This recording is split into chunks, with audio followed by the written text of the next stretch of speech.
नमस्कार दोस्तों, मैं अभिषेक पुलवारिया। स्वागत है आप सभी का आपके अपने YouTube channel branded classes Barmer पर। दोस्तों, बात करने जा रहे हैं राजस्थान के एकीकरण के बारे में। जैसा कि आपको दिख रहा है, बहुत अच्छे से लिखा हुआ है और 90% चांस में पर्सन यहीं से आता है। एकीकरण आपको पता है सबसे पहले होता क्या है, थोड़ा सा जनरल बात कर लेते हैं।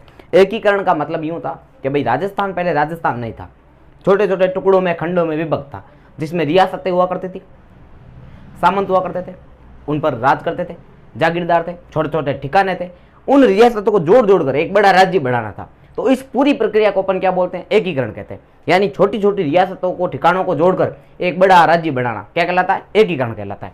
तो एकीकरण जो है वो, अब राजस्थान का एकीकरण है ना, जितना समय भारत के संविधान को बनने में नहीं लगा, उससे कई गुना ज्यादा समय राजस्थान का संविधान नहीं एकीकरण बनने में लगा। यानी एकीकरण होने में इतना समय लगा है, 8 वर्ष 7 माह 14 दिन लगे। कितने? 8 वर्ष 7 माह 14 दिन। और उसमें 2 वर्ष 11 माह 18 दिन लगे थे संविधान बनने में। इसमें 8 वर्ष 7 माह 14 दिन, इतने गुना टाइम लगा है। तो देखो, अब इसमें एकीकरण किया किसका गया, रियासतों का नाम अपने लिया था मैंने थोड़ा। तो अब देखो, इसमें रियासतें हैं 19। कितनी रियासतें थी? तो जब एकीकरण हो रहा था राजस्थान का, 8 वर्षों में पूरा हुआ, तो उसमें 19 रियासतें थी। ठीक है, 3 ठिकाने थे। 3 कितने थे? ठिकाने। और एक जो है वो केंद्र शासित प्रदेश था। केंद्र शासित प्रदेश या चीफ कमिश्नरी क्षेत्र। तो चीफ कमिश्नरी या केंद्र शासित प्रदेश क्या होता है? वह क्षेत्र जहां पर सीधा केंद्र सरकार शासन करती है, उसको हम बोलते हैं केंद्र शासित प्रदेश। वो था अजमेर मेरवाड़ा। कौन सा था? अजमेर मेरवाड़ा। तो अपना जो एकीकरण है, मेन पहले ऊपर से देख लेते हैं, ठीक है, ताकि, और ज्यादातर चांस में पर्सन यहीं से आएंगे, इसमें से। ठीक है, ज्यादातर पर्सन जो आज तक पूछे गए इन्हीं में से पूछे गए। बाकी एकीकरण को इतना डिटेल से देखेंगे कि आपको YouTube का अन्य कोई भी वीडियो देखने की आवश्यकता नहीं रहेगी। ये अपनी जिम्मेदारी है। तो चलो शुरू करते हैं। सबसे पहले देखो, एकीकरण में कितनी रियासतें थी? 19 रियासतें, 3 ठिकाने और 1 केंद्र शासित प्रदेश। 3 चीजें, 19 रियासतें, 3 ठिकाने, 1 केंद्र शासित प्रदेश। नाम क्या था उसका? अजमेर मेरवाड़ा। अब 3 ठिकाने कौन से थे? तो एक था नीमराणा, एक कुशलगढ़, एक लावा। कितने ठिकाने? 3 ठिकाने थे, नीमराणा, कुशलगढ़ और लावा। क्लियर है भाई?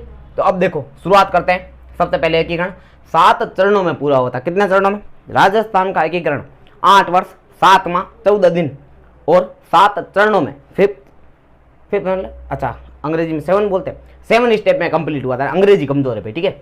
अगला देखो, सबसे पहले ABCD, ये क्या है? तो पहला चरण, ये दूसरा चरण, ये तीसरा नहीं, ये तीसरा, ये चौथा, ये 5वां और ये 6ठा और ये 7वां। टोटल 7 चरण थे इसमें। ठीक है, अब उसमें पहला चरण देखो, पहले चरण में, अब प्रत्येक चरण में 8 वर्ष लगे। क्यों है? क्योंकि आपको पता है, आपके घर में मान लो कॉलोनी वगैरह बनाना आ जाए कोई, आपको भी बोले कि भाई अपने घर है आप सभी का, एक कॉलोनी बनानी है, तो लड़ाइयाँ कितनी होती है। हमारे को कॉलोनी में आना ही नहीं है, अपना घर ये इधर इधर ही रहेगा। काफी लोग ऐसे मानते थे। तो राजा वगैरह जो हुआ करते थे, सामंत वगैरह, वो कहते थे अपने तो स्वतंत्र रहना है, एकीकरण में नहीं शामिल होना। यानी कि अपन स्वतंत्र, अपना राज आपको दे ही क्यों, समझ में आया क्या? सरकार क्यों बनाए? अपने अपन खुद ही सरकार है। तो इसमें काफी सारा टाइम लगा था लोगों को मनाने में ना। तो सबसे पहले देखो, इसीलिए 7 चरणों में अलग अलग रियासतों को जोड़ा गया था। तो पहले सबसे पहले 4 रियासतों को जोड़ा गया था। उनकी ट्रिक है ABCD। ये पूछा जाता है पहले चरण में किसको शामिल नहीं किया गया था। तो एक जगह अलवर की जगह वो अजमेर दे देते, काफी बार क्या दे देते? अजमेर। तो अपने को अजमेर नहीं अलवर याद रखना है। और ये चारों टच भी रहते हैं वैसे भी, अलवर, भरतपुर, करौली और धौलपुर। 4 रियासतें एकीकरण के पहले स्टेप में जुड़ गई थी। कौन कौन सी? अलवर, भरतपुर, करौली और धौलपुर। अब उसमें एक ठिकाना था। ठीक है, ये ध्यान रखना, पूछा जाता है रियासतों का, तो पर्सन काफी बार आया, हो सकता अगली बार आ जाए। ये ठिकाना कब ऐड हुआ था और कौन से चरण में था, तो ये भी याद होना चाहिए। तो एकीकरण के पहले चरण में, किसमें? पहले चरण में 4 रियासतें थी, अलवर, भरतपुर, करौली, धौलपुर, यानी ABCD। और एक ठिकाना था नीमराणा, ये अलवर में है। कहां पर है भाई? अलवर। तो अपने अलवर याद रख लिया, तो नीमराणा अलग से याद करने की आवश्यकता नहीं है। जहां पर अलवर होगा वहीं पर क्या होगा? नीमराणा। ठीक है, दूसरा नेक्स्ट, हाँ, इसका नाम क्या रखा गया? नाम रखा गया था मत्स्य संघ। क्या रखा गया? मत्स्य संघ। यानी एकीकरण के पहले चरण का नाम था निम्न में से मत्स्य संघ, राजस्थान संघ, संयुक्त राजस्थान, वृहत राजस्थान। तो क्या सर, अलवर, भरतपुर, करौली, धौलपुर, यहाँ पर तो शायद पहले महाभारत कालीन एक जनपद हुआ करता था जिसको मत्स्य जनपद कहते थे। राजधानी थी विराट नगर, बोले तो बेराट, जयपुर में ना। तो क्या सर, ये मत्स्य जनपद जो था ना, ये कहाँ पर था? तो क्या अलवर भरतपुर में इधर ही था। तो इसका नाम रख दिया जाए मत्स्य संघ। यानी कि ये जो मत्स्य जनपद था यहाँ पर, उसी के आधार पर अलवर, भरतपुर, करौली और धौलपुर, इस संघ का जो नाम रखा गया, पहले चरण का नाम रखा गया मत्स्य संघ। पता चला क्यों? क्योंकि यहाँ पर पहले एक मत्स्य जनपद हुआ करता था, ध्यान रखना, ठीक है। उसके बाद में ये हो गया। अब प्रधानमंत्री प्रत्येक संघ का पहले सीएम नहीं हुआ करता था। आजकल जो है वो राज्य में आपको पता है क्या बनाए गए, संविधान लागू होने पर प्रधानमंत्री नहीं, कि भाई प्रधानमंत्री देश का होगा और सीएम राज्य का यानी मुख्यमंत्री होगा, ठीक है। तो ये फिक्स किया गया। तो पहले प्रधानमंत्री हुआ करते थे। तो प्रधानमंत्री जो थे, ये क्रम आपको याद करा देंगे, 4 तक थे। कितने तक? 4। इसका ट्रिक याद रखनी, 100 गुमाही। चलो इस पोर्शन को बाद में देखेंगे, ठीक है। पहले ये रियासतें कंप्लीट कर लेते, इसको बाद में देखेंगे। सबसे पहले देखो, पहले चरण में 4 रियासतें और 1 ठिकाना, अलवर, भरतपुर, करौली, धौलपुर और नीमराना ठिकाना। क्लियर? नाम क्या था? मत्स्य संघ। क्यों? क्योंकि यहाँ पर मत्स्य जनपद हुआ करता था, जिसमें अलवर, भरतपुर और ये क्षेत्र आता था पास का। अगला है दूसरा चरण का नाम है पूर्वी राजस्थान। क्या नाम? पूर्वी राजस्थान जो दूसरे चरण का नाम है, जिसके अंदर 9 रियासतें शामिल थी। कितनी रियासतें? 9। पहले चरण में कितनी रियासतें थी? तो कि सर 4 रियासतें थी। कितनी थी? 4। दूसरे चरण में कितनी आई? तो कि सर 9 रियासतें आ गई थी। तो 9 रियासतें कौन कौन सी थी, उसकी ट्रिक बढ़िया सी आपको अभी याद हो जाएगी सारी की सारी। नाम क्या रखा गया? पूर्वी राजस्थान। तो थोड़ा आइडिया होना चाहिए। पूर्वी ये इधर बनाते हैं, उत्तर, दक्षिण, पूर्व, पश्चिम, मतलब इधर वाले क्षेत्र में जाना पूर्वी में। तो देखो, हालांकि पूर्व इसमें दक्षिणी भाग भी काफी सारा है, तो ऐसा कुछ नहीं, पूर्वी राजस्थान इसका नाम रखा गया था। और यह भी पूछा जा सकता है कि भाई एकीकरण के कौन से चरण में पहली बार राजस्थान शब्द का प्रयोग हुआ था? तो दूसरे चरण में। कौन से चरण में? सेकंड चरण में ना। ट्रिक देखो, ट्रिक है कोटा की बीबी डीपीएस जेटी। क्या ट्रिक है? कोटा की बीबी डीपीएस जेटी। कोटा की बीबी डीपीएस जेटी। तो देखो, कोटा से कोटा खुदे, की से किशनगढ़, की से क्या है? किशनगढ़, बी से बांसवाड़ा, बी से बूंदी, बी से बांसवाड़ा और बी से बूंदी। डीपीएस 3 है, डी से डूंगरपुर, पी से प्रतापगढ़ और एस से शाहपुरा। ये जिला नहीं, उस समय रियासत थी। और अभी शायद इसके जिले बनने की भी प्रस्तावना आ चुकी है, ये प्रस्तावित है और जिला बन भी सकता है, घोषणा कर दी जा चुकी है ना मुख्यमंत्री अशोक गहलोत द्वारा। तो ये देखो शाहपुरा, बाद में टी से टोंक और जैसे झालावाड़। एक बार देखो 9 हुई कि नहीं हुई? 1 2 3 4 5 6 7 8 9, 9 रियासतें एकीकरण के दूसरे चरण में। अब यहाँ पर देखो बांसवाड़ा का कुशलगढ़। तो कुशलगढ़ कहाँ पर है? बांसवाड़ा में। और राजस्थान की सबसे दक्षिणी तहसील पूछे तो भी कौन है? कुशलगढ़ हो, जो कि कहाँ पर है? बांसवाड़ा में। तो आपको अलग से याद नहीं रखना है। पहला नीमराना कहाँ है? तो क्या सर अलवर में। तो ये दूसरे चरण में कहाँ से आएगा? पहले चरण में आएगा, क्योंकि उसमें अलवर था। दूसरे चरण में बांसवाड़ा है, तो कुशलगढ़ उसके साथ में आ जाएगा। और तीसरा है लावा। तीसरा क्या है? लावा। तो लावा जो है वो जयपुर रियासत में। कौन सी रियासत में? जयपुर रियासत, ध्यान रखना। और वर्तमान टोंक में है, ये भी ध्यान रखना। लावा उस समय किसमें था? जयपुर रियासत में। तो जयपुर के साथ में क्या आ जाएगा भाई? लावा आ जाएगा। अगला देखो, हाँ तो क्या है? कोटा की बीबी डीपीएस जेटी। कोटा से कोटा खुद, की से किशनगढ़, बी से बांसवाड़ा, बी से बूंदी, डी से डूंगरपुर, पी से प्रतापगढ़, एस से शाहपुरा और जे का झालावाड़ और टी से टोंक। एक बार देखो वापिस याद करवाता हूँ आपको सारे के सारे।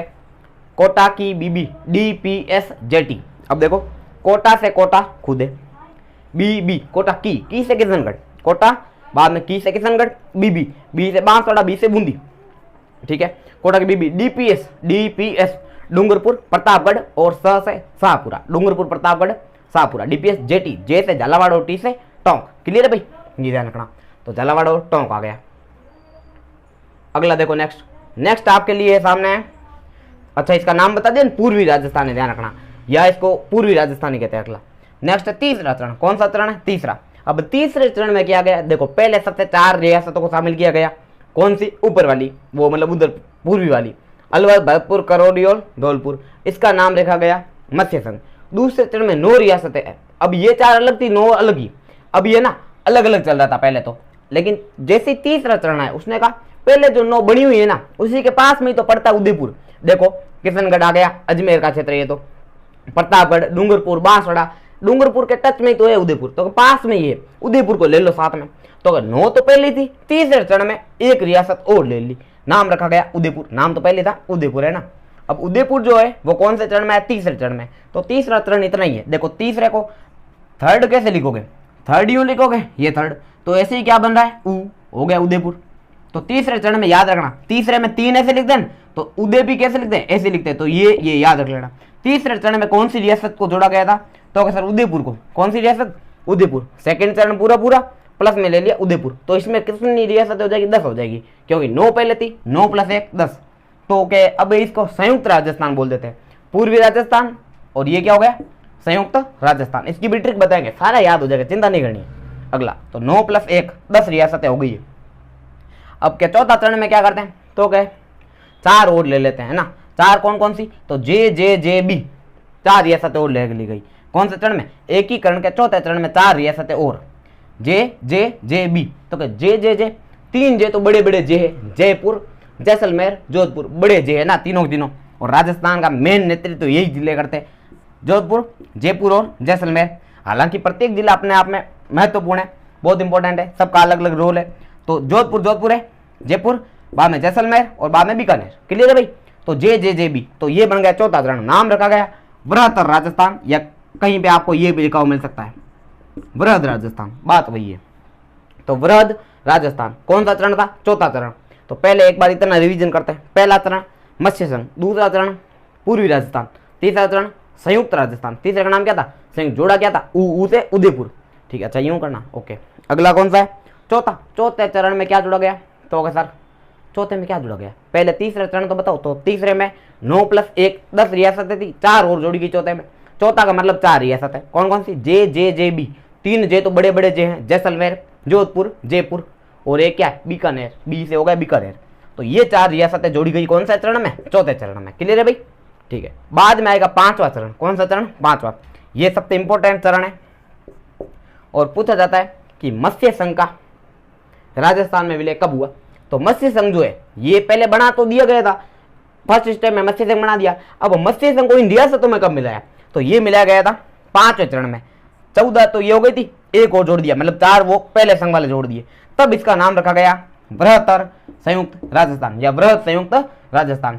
तो पहले चरण का नाम मत्स्य संघ, दूसरे का पूर्वी राजस्थान, तीसरे का संयुक्त राजस्थान, चौथे का क्या था, बृहद राजस्थान या बृहत्तर राजस्थान।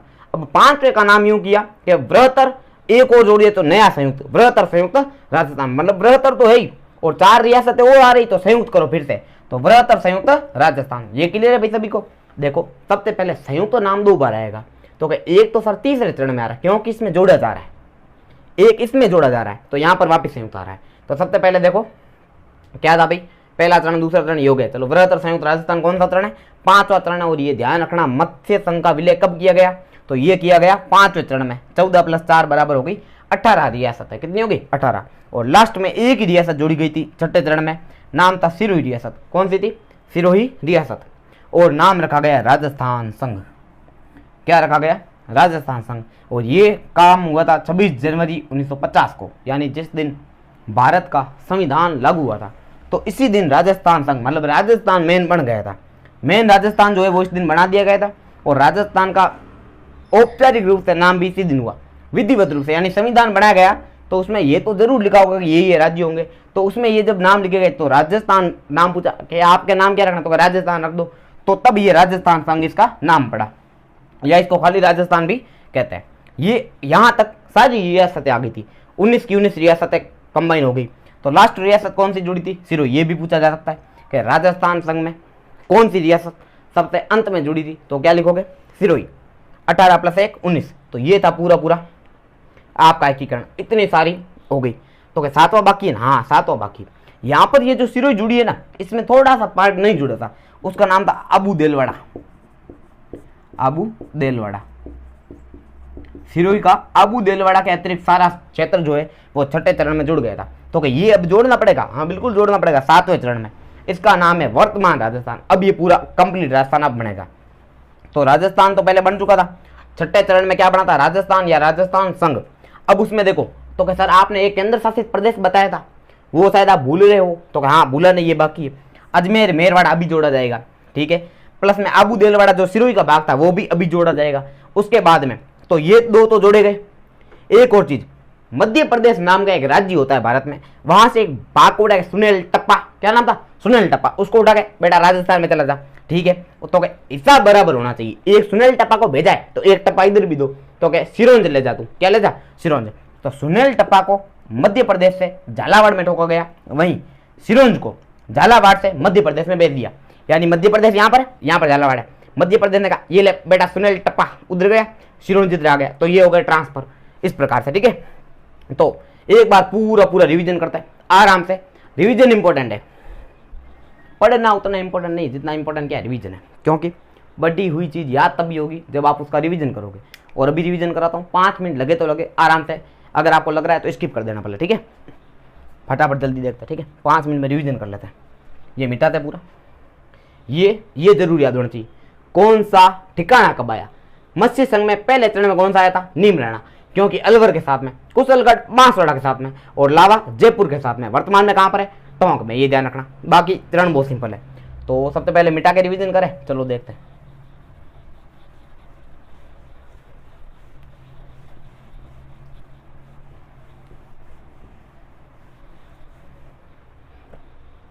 हाँ भाई, एक और नाम सबको याद हो गए होंगे, फिर भी एक और देख लेते हैं। ठीक है, एमपी से देखो क्या है, एमपी से वह बस राजस्थान आई। कहाँ आई? राजस्थान आई। ये हो गए इनके चरणों के नाम। एम से क्या हो जाएगा? तो क्या सर मत्स्य संघ, पी से पूर्वी राजस्थान, से संयुक्त राजस्थान, वह से बृहत्तर राजस्थान, बस से बृहत्तर संयुक्त राजस्थान, और राजस्थान से राजस्थान संघ खुद, और आई से कुछ नहीं, वर्तमान राजस्थान। हो गया कंप्लीट। तो ये थे इनके चरणों को नाम याद करने की ट्रिक। नाम बहुत सिंपल है। एमपी से वह बस कहाँ आई? राजस्थान आई। तो एम से मत्स्य संघ, पी से पूर्वी राजस्थान, से संयुक्त राजस्थान, वह से बृहत्तर राजस्थान, बस से बृहत्तर संयुक्त राजस्थान, और बाद में राजस्थान खुद, और बाद में वर्तमान राजस्थान। अब आप देखो पहला चरण कौन सा है? तो फर्स्ट का नाम था मत्स्य संघ, ये रहा। अब इसमें कौन कौन सी रियासत है? A B C D. Alwar, ये अलवर, ये भरतपुर, अंग्रेजी कमजोर है भाई ध्यान रखना, करौली और धौलपुर। क्लियर है भाई? ये 4 रियासतें हुआ करती थी। कौन से चरण में? पहले चरण में नाम क्या था? मत्स्य संघ। दूसरा चरण देख लो, पूर्वी राजस्थान। कौन सा है? पूर्वी राजस्थान। कितनी रियासत? तो सर 9 रियासत है। ट्रिक अभी बताई थी, कोटा की बीबी डीपीएस जेटी, कोटा की बीबी डीपीएस जेटी, ये डीपीएस जेटी। तो के कोटा से तो सर कोटा खुद था, ठीक है। की से तो के किशनगढ़, किशनाराम मत लेना, बाकी सब ठीक है, ये किशनगढ़। बी से बांसवाड़ा, ये बांसवाड़ा। बी से बूंदी, बी से बूंदी। डी से डूंगरपुर, डूंगरपुर, ठीक है। ऐसा नहीं डी से धौलपुर ठोक दे, हो ही नहीं सकता क्योंकि धौलपुर पहले आर का, ये ध्यान रखना। पी से प्रतापगढ़, पी से ये प्रतापगढ़।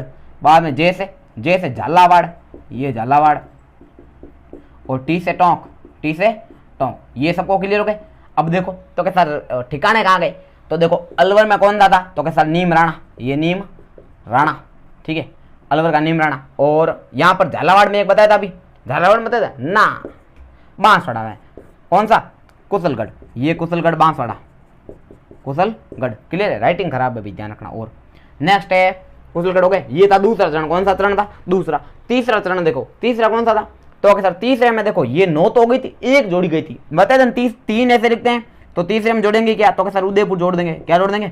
उदय सिंह लिख देता अभी, ये उदयपुर, उदयपुर। तो उदयपुर जो है ये कब जोड़ा गया? तो राजस्थान के एकीकरण के तीसरे चरण में, तीसरे चरण में जोड़ा गया उदयपुर। किस में जोड़ा गया? तो 9 + 1 बराबर 10 रियासत हो गई। कितनी हो गई?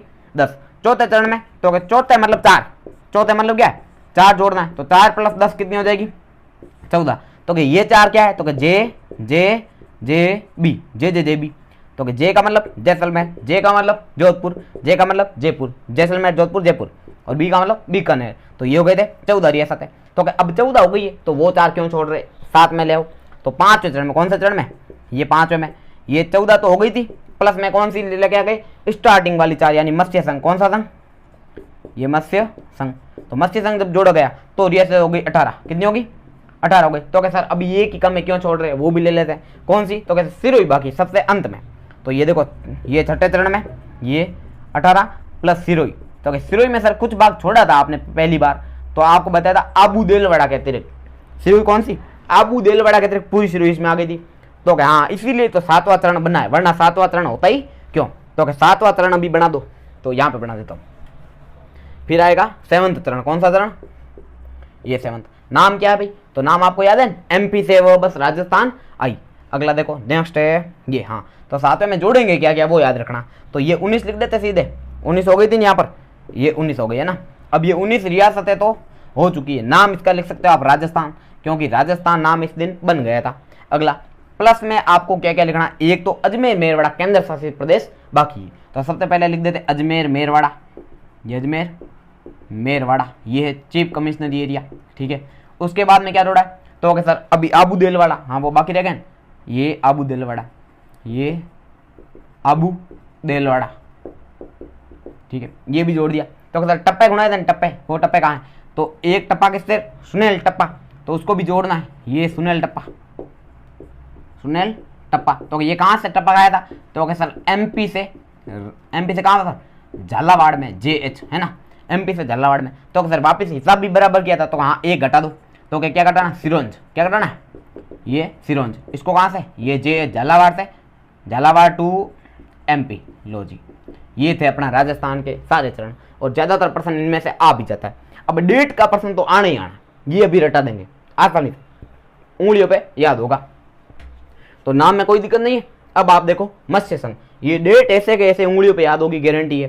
तो सबसे पहले देखो डेट यानी दिनांक, पहले चरण कब हुआ, दूसरा कब हुआ, तीसरा कब हुआ। तो आपको इतना पता होना चाहिए, एकीकरण शुरू कब हुआ 48, खत्म कब हुआ 56, देख लो 8 होते क्या, 48 और 8 56, बिल्कुल सही बात है। तो 8 साल लगे थे पूरे, एक्स्ट्रा भी लगे ना, 8 वर्ष 7 माह 14 दिन, ये ध्यान रखना। अब आप देखो पहले तो आपको क्या करना है, ये अलग याद रखना है, ये अलग और ये अलग, अभी याद कराते हैं। सबसे पहले देखो हुआ तो सारे 1900 में, कब हुए सारे 1900 में, तो 18 25 18 30 15 26 1, ठीक है, क्या है भाई 18 25 18 30 15 26 1, ऐसे के ऐसे याद करनी है, ट्रिक नहीं रटनी है। 18 25 18 30 15 26 1, ठीक है, 18 25 18 30 15 26 1, 2-3 बार बोलने की आवश्यकता है, खाली आपके उंगलियों पे याद हो जाएगी। 18 25 18 30 15 26 1, तो ये है 7 चरणों की डेट। जब भी पेपर में भी आए तो ऐसे कैसे लिखना बाकायदा, 18 25 18 30 15 26 1, तो आपको डेट से ही ज्यादातर प्रश्न हो जाते हैं। जैसे प्रश्न है एकीकरण के चौथे चरण का जो आगाज हुआ कब हुआ था, या एकीकरण का चौथा चरण कब हुआ था शुरू, तो उसमें लिखा होगा 25 नवंबर 14 नवंबर 12 नवंबर, या फिर जो भी डेट दे रखी हो 18 25 18 30, तो उसमें एक ना एक ऐसी होगी जिसमें 30 तारीख होगी, तो सर 30 अप्रैल, तो क्या सही है, 30 देखते ही आपको लगभग आपको पता चल जाएगा, ठीक है ना। तो 18 25 18 30 15 26 1, तो ये क्या है, ये खाली डेट है, ये खाली डेट है। उसके बाद देखो तो महीने बाकी है, मार्च अप्रैल मार्च मई जनवरी नवंबर, हो गए। ऐसे कैसे बोलने, 4 बार बोलोगे गारंटी याद हो जाएगा। मार्च अप्रैल मार्च अप्रैल मार्च, जनवरी ये क्या, मई जनवरी नवंबर है ना, मई जनवरी नवंबर, मार्च अप्रैल मार्च मई जनवरी नवंबर, ऐसे कैसे याद होंगे भाई, मार्च अप्रैल मार्च मई जनवरी नवंबर, ठीक है। तो अभी पीछे सन वाला क्यों छोड़े, वो भी साथ में देख लेते हैं। पहले तो नंबर याद होगा, फोन नंबर मेरे क्या थे, 18 25 18 30 15 26 1, 18 25 18 30 15 26 1, और महीने क्या थे, मार्च अप्रैल मार्च अप्रैल मार्च मई जनवरी नवंबर। अब आप देखो सारे सन 1900 में पहले बता दिए थे, 48 3 बार, 48 कितने बार, 3 बार, 48 2 बार, 49 3 2 1 के क्रम में चलेंगे, तो 3 बार 48, तो ये हो गए 48, तो हो गए सर 3 बार, ठीक है। बाद में 2 बार 49, 2 बार कितने 49, 1 बार 50, और लास्ट वैसे ही आपको पता है 56 है, लास्ट क्या है 56। तो ये थी सारी डेट। एक बार देखो इसका भी रिवीजन कर लेते, 1 मिनट लगेगा, यहां से मिटाते जाना है ना, नहीं सही नहीं रहेगा। देखो अगर आपके पेपर में प्रश्न आए तो आपको यूं के यूं पेपर में रफ कार्य के लिए एक पेज होता है, सीधे लिखना है 18 25 18 30, साफ लिख देते हैं 18 25 18 30 15 26 1, तो ये हो गया। बाद में मार्च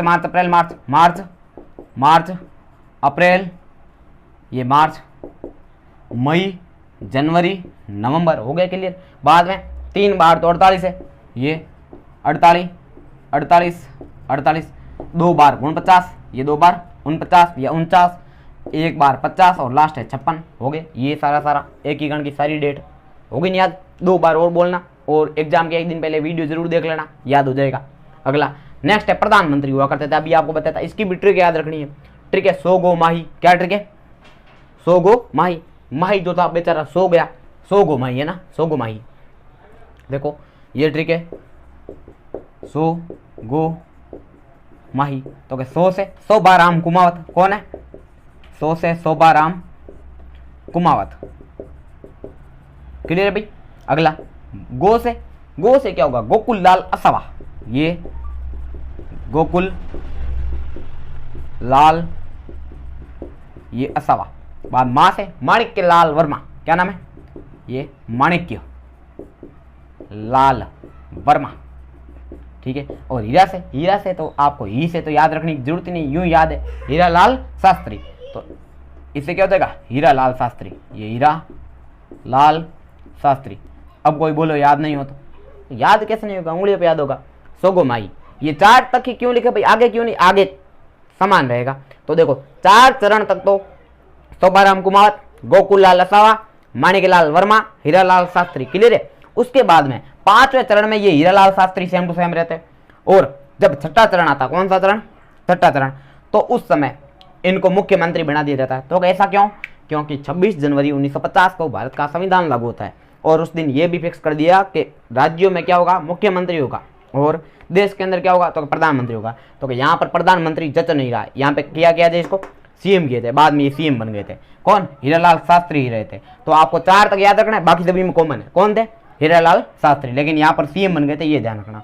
उसके बाद में ये याद होगा सोगोमाई, सोबाराम कुमावत, गोकुल लाल असावा, माणिकलाल वर्मा, हीरालाल शास्त्री। उसके बाद में राजधानी। क्या भी? प्रत्येक जब एकीकरण का चरण हो रहा था तो एक चीज को मेन बनाया गया कि आपको मेन बनाते आप आ जाओ, क्योंकि लालच देना जरूरी है, वरना लोग आपके पास आएंगे नहीं। ठीक है। अब मैं शुरुआत में ही बोल देता, ये वीडियो देख लेना, इसमें आपको काफी कुछ मिलेगा। अगर याद नहीं हो तो दूसरा और देख लेना, छोटा और बना दूंगा। तो आप कहते हैं ये फर्जी है, कुछ नहीं, एक वीडियो और बनाने बोल रहे ना, एक ही वीडियो में सब कुछ कंटेंट हो जाएगा, ये ध्यान रखना। तो ऐसा बोलना जरूरी होता है ना। अगला सोबाराम कुमावत, गोकुल लाल असावा, माणिकलाल वर्मा, हीरालाल शास्त्री, 4 प्रधानमंत्री थे, ये ध्यान रखना। उसके बाद में राजधानी जो है पहले चरण में क्या नाम था? मत्स्य संघ है ना। तो मत्स्य संघ की जो राजधानी थी वो अलवर को बनाई गई। किसको बनाई गई? अलवर को। और राज प्रमुख बनाया जाता था। ये अभी डिटेल में देखेंगे, सभी चरण देखेंगे। पहले चरण अलग, दूसरा अलग, तीसरा अलग, सभी में अलग अलग राज प्रमुख थे, उपराज प्रमुख थे, काफी सारे थे, वो सारे देखेंगे। यहाँ पर तो ओनली फॉर बेसिक नॉलेज देख रहे हैं, ज्यादातर प्रश्न इससे हो जाते हैं। तो राजधानी जो है पहले चरण की क्या थी? अलवर, दूसरे की कोटा, तीसरे की उदयपुर और चौथे की जयपुर। बाद में वही जयपुर ही रहेगी, ये ध्यान रखना। तो अलवर, कोटा, उदयपुर, जयपुर। ट्रिक इसकी है तो नहीं, मतलब नहीं बनाना है ना, फिर भी चलो देख लेते, क्या पता।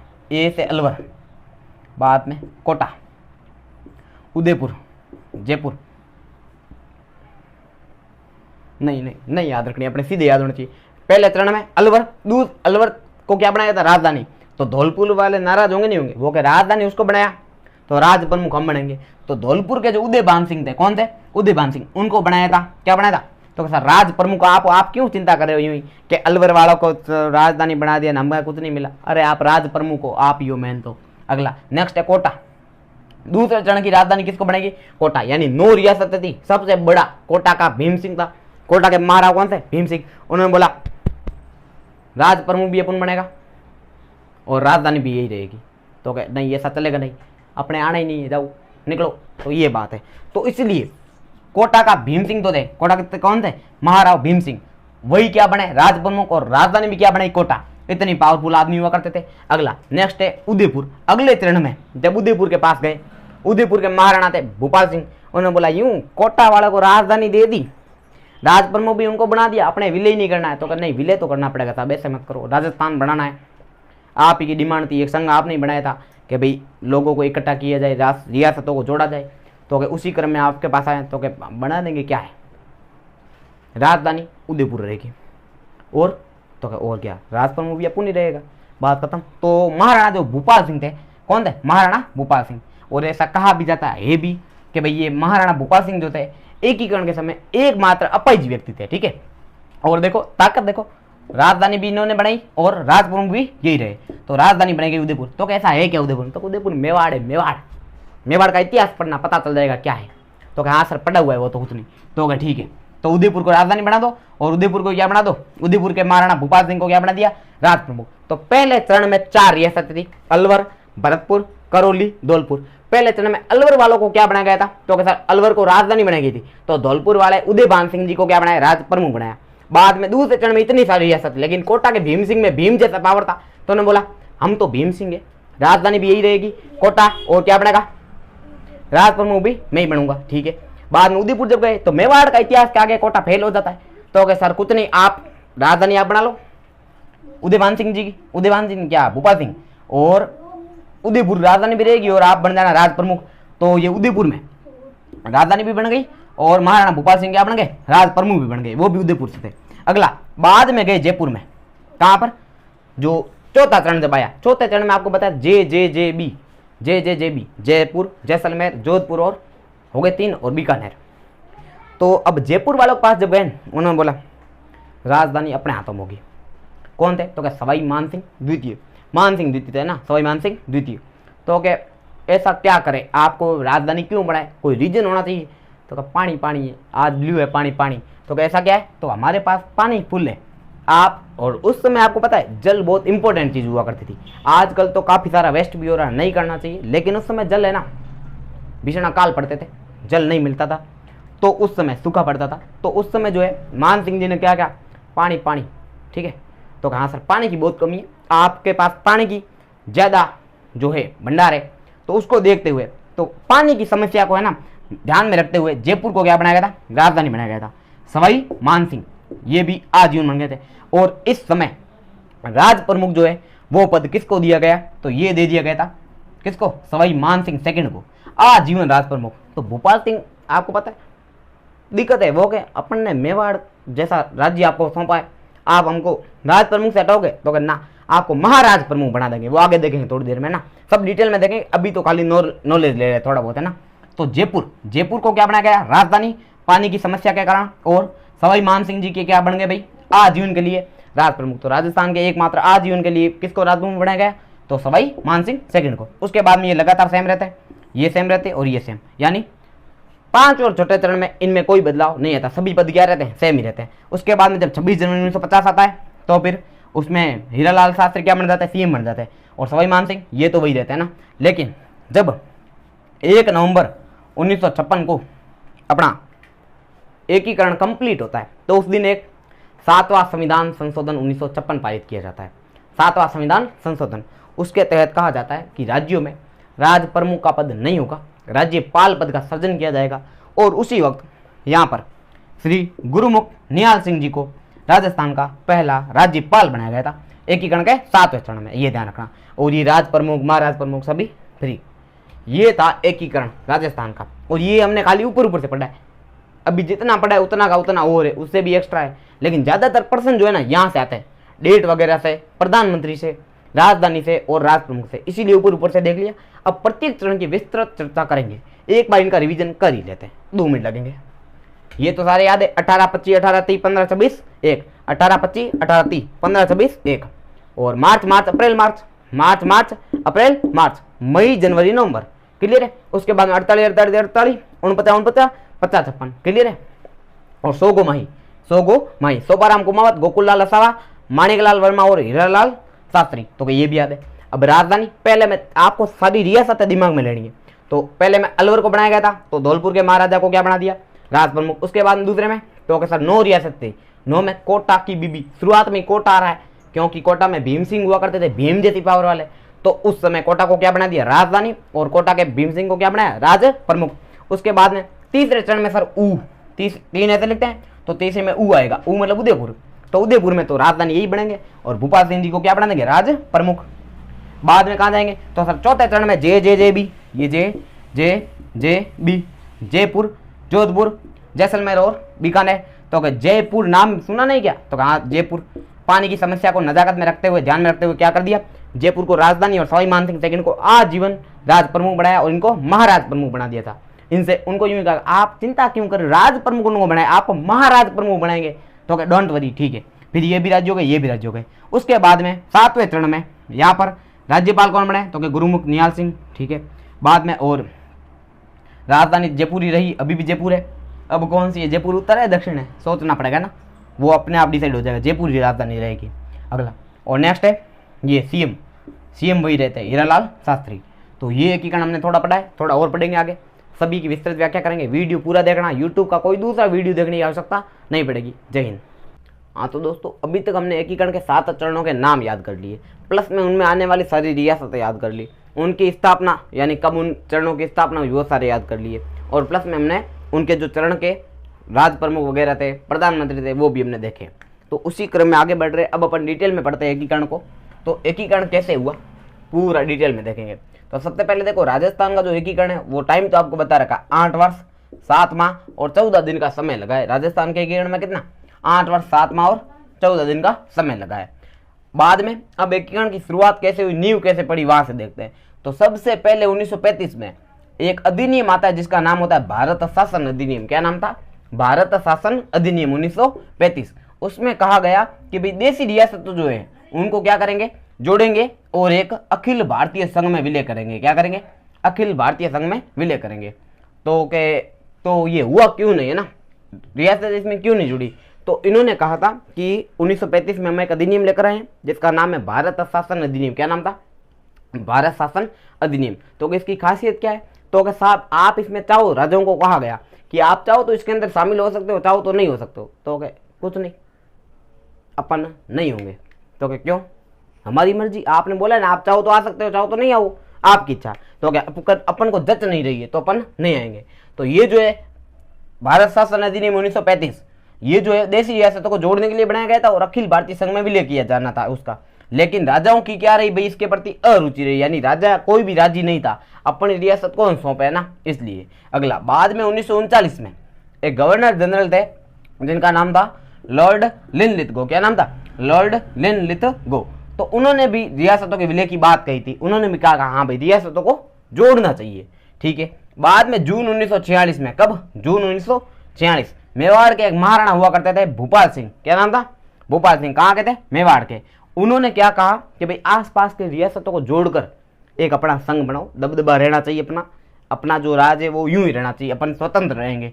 तो कैसे जोड़ा जाए, तो आप राजस्थान संघ या राजस्थान यूनियन का निर्माण करेंगे। क्या करेंगे, राजस्थान संघ बना देंगे या राजस्थान यूनियन बनाएंगे। ऐसी बात किसने कही थी, तो जून 1946 में मेवाड़ के महाराणा भूपाल सिंह ने कही थी। किसने, मेवाड़ के महाराणा भूपाल सिंह ने राजस्थान संघ या राजस्थान यूनियन बनाने की बात कही। तो किसी ने पूछा भाई कैसे बनाओगे, तो अगर राजस्थान तो है ही, अपनी जो रियासत है आसपास की वो तो लेनी है, प्लस में गुजरात तथा मध्य प्रदेश के कुछ कुछ रियासतों को शामिल कर देंगे। तो ये विफल रहा। उन्होंने वही गुजरात वाले और मध्य प्रदेश वाले यही पूछेंगे कि भाई आप रियासतों को हमारी ले जा रहे हो तो फिर आप क्या हमें बराबर का दर्जा दोगे, तो नहीं चलेगी तो मेरी। कौन बोले, मेवाड़ के महाराणा भूपाल सिंह। तो ये बात सेट नहीं बैठ रही है, अपन विलय नहीं करेंगे, ना ही संघ बनाने देंगे। तो इनकी भी अरुचि रही है ना गुजरात मध्य प्रदेश वालों की, और ये शामिल नहीं हुए और राजस्थान यूनियन नहीं बना, ठीक है। उसके बाद में 1-2 वर्ष बाद फिर से ट्राई किया उन्होंने, 1 वर्ष बाद है ना, ये जून है, ये मई 1947 में, 23 मई 1947 को, कब, 23 मई 1947 को मेवाड़ के महाराणा भूपाल सिंह भाई उन्होंने एक संवैधानिक सलाहकार नियुक्त किया, अपने जैसा एक सलाहकार बनाया ना कि भाई तू बढ़िया सलाह देना मेरे को। नाम रखा KM मुंशी। क्या नाम था, KM मुंशी, यानी कन्हैयालाल माणिकलाल मुंशी। नाम रखा नहीं, पहले से नाम यही था। तो कन्हैयालाल माणिकलाल मुंशी, ये पूछा जाता है। इन्हीं की अनुशंसा के आधार पर एकीकरण के पहले चरण का नाम मत्स्य संघ रखा गया, और ये प्रश्न काफी बार आ रखा है पेपर में। मत्स्य संघ या मत्स्य संघ के नामकरण का श्रेय किसे दिया जाता है, KM मुंशी यानी कन्हैयालाल माणिकलाल मुंशी को। ये संवैधानिक सलाहकार थे किसके, मेवाड़ के महाराणा भूपाल सिंह के। उन्होंने फिर से 23 मई 1947 को फिर से उनको वापस न्योता दिया, आमंत्रण दिया कि साहब आओ अपन राजस्थान यूनियन या राजस्थान संघ बनाते हैं। उन्होंने फिर से मना कर दिया। उन्होंने बोला नहीं आपकी चलेगी, फिर हम नीचे रहेंगे, नहीं ऐसा बराबर एकदम इक्वल हो ना तो बात हो। तो नहीं ऐसा तो पॉसिबल ही नहीं है, मैं कर रहा हूँ ना, पॉसिबल नहीं है ना। तो फिर ये फिर से राजस्थान यूनियन नहीं बना। तो 2 बार प्रयास किए गए थे मेवाड़ के महाराणा भूपाल सिंह के द्वारा ना। उसके बाद में अब मेवाड़ हो गया, तो ढूंढाड़ में जयपुर, ढूंढाड़ में कौन आता है, जयपुर। तो जयपुर जो है वहां के भी एक महाराजा हुआ करते थे, नाम था सवाई मान सिंह सेकंड, सॉरी क्या नाम था, सवाई मान सिंह सेकंड। तो उन्होंने कहा ये कहाँ तक है, जयपुर के थे ना, जयपुर के राजा थे सवाई मान सिंह सेकंड। तो उनके एक दीवान हुआ करते थे, छोटे छोटे दीवान होते हैं ना भाई, जैसे मंत्री होते वगैरह उसी प्रकार से एक दीवान होते थे। तो उनके दीवान का नाम था वीटी कृष्णामाचारी। क्या नाम था? वीटी कृष्णामाचारी। उनसे कहा गया और उन्होंने क्या किया कि आसपास के प्रदेश के राजाओं को बुलाया, करौली, अलवर, आसपास का जो क्षेत्र था जयपुर के आसपास, उनको बुलाया गया कि आओ एक संघ बनाते अपन। वही उसी प्रकार से ना, नाम तो नहीं था लेकिन बनाने की कोशिश की थी, रियासतों को जोड़ने की, लेकिन ये भी नहीं सफल हो पाया। ठीक है, तो आपको ये ध्यान रखना, ये प्रश्न आ रखा है कि भाई वीटी कृष्णामाचारी जो है उनका संबंध कौन सी रियासत से आता है, या फिर ये कौन सी रियासत के दीवान हुआ करते थे। तो आपको ध्यान रखना जयपुर रियासत। कौन सी रियासत? जयपुर। और वहां के राजा कौन थे तत्कालीन? तो वो थे सवाई मानसिंह सेकंड। ये ध्यान रखना। अगला, तो ये आसपास के प्रदेश वालों को बुलाया गया, उन्होंने भी कहा नहीं ऐसा तो सेठ नहीं बैठ रहा, अपन नहीं आएंगे। अगला, बाद में अब ये जयपुर हो गया, मेवाड़ हो गया, तो फिर कोटा के भीम सिंह जी क्यों चुकेंगे? भीम जैसी पावर वाले बेचारे। तो कोटा के भीम सिंह, तो एक बंदा महाभारत से आया, भीम, पता है महाभारत में होता है ना अर्जुन का भाई, तो फिर एक बंदा रामायण से भी बुला लो। तो राम ने बोला मैं आऊंगा, तो ना, लक्ष्मण के होते हुए राम नहीं जाएगा। तो डूंगरपुर से आए लक्ष्मण जी। तो कोटा के कौन थे? भीम सिंह। और डूंगरपुर के कौन थे? लक्ष्मण सिंह। इन दोनों ने भी ऐसे ही प्रयास किए रियासतों को जोड़ने के, लेकिन सभी प्रयास क्या रहे भाई? विफल रहे। ठीक है, तो कोटा के भीम सिंह ने और डूंगरपुर के कौन से ऐसे राजा थे जिन्होंने रियासतों के एकीकरण का थोड़ा बहुत प्रयास किया था? तो नाम आएगा लक्ष्मण सिंह। ठीक है, ये ध्यान रखना। उसके बाद में नेक्स्ट, अब सरकार द्वारा कार्य किए गए तो सफल होना ही है, लगभग सफल होगा। तो भारत सरकार ने कब? भारत सरकार ने 5 जुलाई 1947 को, वेरी वेरी इंपॉर्टेंट, भारत सरकार ने 5 जुलाई 1947 को एक विभाग बनाया जिसका नाम रखा गया रियासती विभाग। अब देखो मेन काम अब हुआ है, ठीक है ना। तो यहीं से आपके एकीकरण का मेन चरण शुरू होता। अब तक जो पढ़ा याद रहे तो बढ़िया, नहीं रहे तो भी बढ़िया ही है। ठीक है, तो 5 जुलाई 1947 को रियासती विभाग का गठन किया गया। ये ध्यान रखना, डेट याद होनी चाहिए। अब विभाग बनाएंगे तो उसका एक अध्यक्ष होना चाहिए। क्या होना चाहिए? अध्यक्ष। और अध्यक्ष एड़े बेड़े आदमी को नहीं बनाते, थोड़ा ताकतवर होना चाहिए, लोहे जैसी बल वाला होना चाहिए। तो पूछा गया कि भारत का लौह पुरुष कौन है? तो कि सर लोहे जैसा पुरुष एक ही है, नाम है सरदार वल्लभ भाई पटेल। तो उनको विभाग का क्या बनाओ? अध्यक्ष बनाओ। तो फिर उन्होंने क्या एकीकरण में बहुत योगदान दिया था, किसने? सरदार वल्लभ भाई पटेल ने, इसीलिए इनको भारत का लौह पुरुष कहते हैं। तो ये सरदार वल्लभ भाई पटेल, इनको क्या बनाया गया? तो रियासती विभाग का अध्यक्ष बनाया गया। रियासती विभाग का गठन 5 जुलाई 1947 को। कब? 5 जुलाई 1947 सरदार वल्लभ भाई पटेल को क्या बनाया? अध्यक्ष बनाया। ठीक है, उसके बाद में अब रियासती विभाग का अध्यक्ष तो बना दिया उनको, लेकिन उन्होंने कहा मेरे पास काम बहुत है, खाली एक काम नहीं है ये रियासती विभाग संभालना, तो मेरे को एक बंदा और चाहिए। तो एक सचिव मेरे को दे दो, बस बात खत्म, मजा आ जाएगा। तो सचिव वीपी मेनन आप ले जाओ। कौन ले जाओ? वीपी मेनन। और ये काफी बार आता है, जितना अध्यक्ष नहीं पूछते उतना क्या पूछते हैं? सचिव पूछते हैं। तो ये वेरी इंपॉर्टेंट है, दोनों को दोनों। 3 लाइनें अपने यहाँ से आती है। पहला, रियासती विभाग का गठन कब हुआ? क्या लिखोगे? 5 जुलाई 1947 को। ठीक है, दूसरा, इसके अध्यक्ष कौन बनाए गए? तो सरदार वल्लभ भाई पटेल। और तीसरा कौन थे? वीपी मेनन। वो कौन थे? सचिव थे इसके। ठीक है, उसके बाद देखो, अब रियासती विभाग बनाए तो कार्य शुरू करेगा, और उसने पहला कार्य ये कहा कि भाई सभी रियासतों को भारत में मिलना पड़ेगा। भारत में मतलब उनका एकीकरण होना जरूरी है।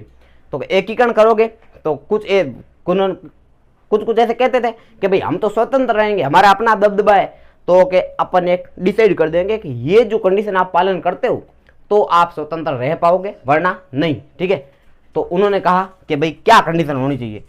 तो उन्होंने कहा जनसंख्या आपकी 10 लाख से अधिक होनी चाहिए, यानी ऐसी रियासत जिसकी जनसंख्या 10 लाख प्लस हो, और वार्षिक आय यानी ईयरली इनकम वो जो 1 करोड़ से अधिक हो, तो वे रियासतें स्वतंत्र रह सकती है।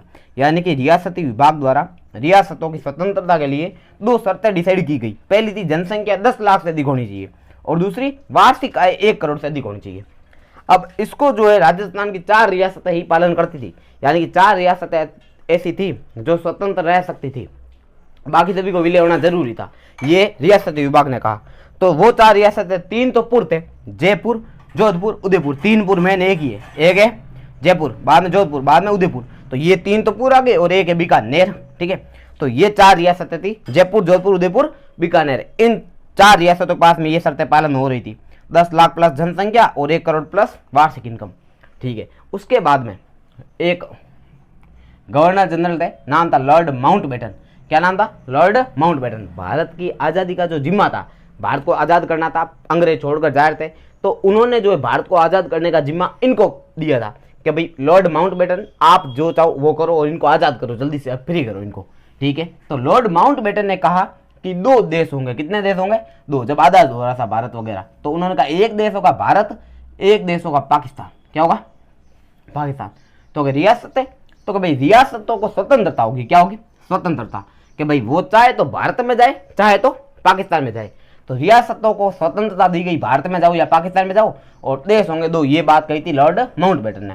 उसके बाद में आपको पता होगा कि भाई जब ब्रिटिश संसद थी, यानी ब्रिटिश पार्लियामेंट चल रही थी, तो उन्होंने कहा कि भाई अभी अपना दबदबा था ही पहले, यानी राजा राज कर रहा था, लेकिन विदेश नीतियां वगैरह सब अपने अंडर में थी। उसको बोलते थे ब्रिटिश सर्वोच्चता। क्या बोलते थे? ब्रिटिश सर्वोच्चता। यानी ब्रिटिश लोग जो थे वो सर्वोच्च थे, राजा भले होता था लेकिन ब्रिटिश सर्वोच्चता थी। तो उन्होंने कहा अब इसको समाप्त करना पड़ेगा, क्योंकि राज उनको दे रहे, पूरा भारत को सौंप रहे, तो इसको फ्री कर दिया जाए अभी। तो 18 जुलाई 1947 को, कब? 18 जुलाई 1947 को ब्रिटिश संसद द्वारा भारत स्वतंत्रता अधिनियम पारित किया गया। कौन सा अधिनियम? भारत स्वतंत्रता। क्योंकि भारत को स्वतंत्र करना है तो उनकी रियासतों से अपना जो भी काम काज था सब हटाना पड़ेगा। तो उन्होंने कहा कि 18 जुलाई 1947 को एक भारत स्वतंत्रता अधिनियम पारित किया जाए, और उसकी धारा 8 में कहा गया। कौन सी धारा में? धारा 8 में एक बात कही गई कि देशी रियासतों से ब्रिटिश सर्वोच्चता को समाप्त कर दिया जाएगा। यानी अब ब्रिटिश सर्वोच्चता समाप्त है, अब आप स्वतंत्र रहते हो। तो 18 जुलाई 1947 को एक स्वतंत्रता अधिनियम है जिसका नाम था भारत स्वतंत्रता अधिनियम, जिसकी धारा एक थी 8। कौन सी धारा? 8 धारा के तहत कहा गया कि देशी रियासतों को ब्रिटिश सर्वोच्चता समाप्त कर दी जाती है वहां पर। ठीक है, अब यहां से ब्रिटिश लोग फ्री हो गए, माउंटबेटन भी फ्री, ये भी फ्री।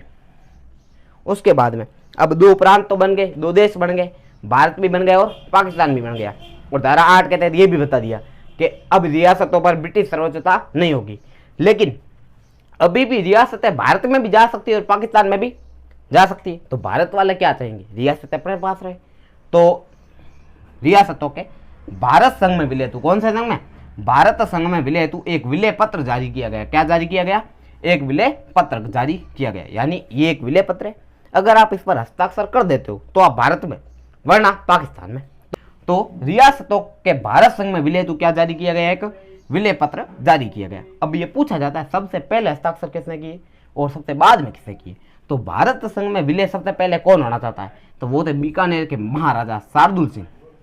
बॉर्डर पे थे बेचारे पाकिस्तान के पास, तो कौन पाकिस्तान में जाए? आप देखो भाव कितने हो गए, आलू टमाटर लेने जाए तो भी आदमी बेहोश हो जाए। ठीक है, तो ये जो है बीकानेर के महाराजा, नाम थे शार्दुल सिंह, ध्यान रखना, बीकानेर के महाराजा शार्दुल सिंह। 7 अगस्त 1947 को, कब? 7 अगस्त 1947 को सबसे पहले, ये इंपॉर्टेंट है।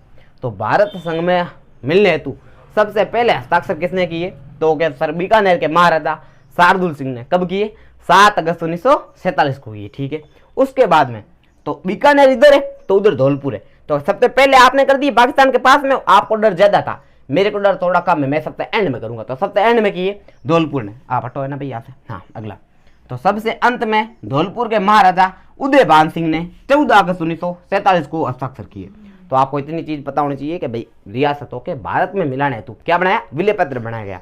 तो विलय पत्र क्या था? तो साइन करते ही भारत में आ गए आप। तो सबसे पहले पाकिस्तान के पास में आने वाली बीकानेर रियासत ने सबसे पहले साइन किए। तो क्या वहां के राजा, महाराजा नहीं, शार्दुल सिंह है ना, महाराजा वगैरह लगाओ तो बढ़िया बात है ना, महाराजा है तो महाराजा लगा दो।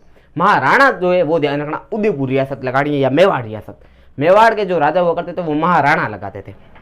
ठीक है, तो महाराजा शार्दुल सिंह ने सबसे पहले कर दी, बीकानेर पास में था। तो वहीं धौलपुर सबसे एंड में, इधर है पूर्व में।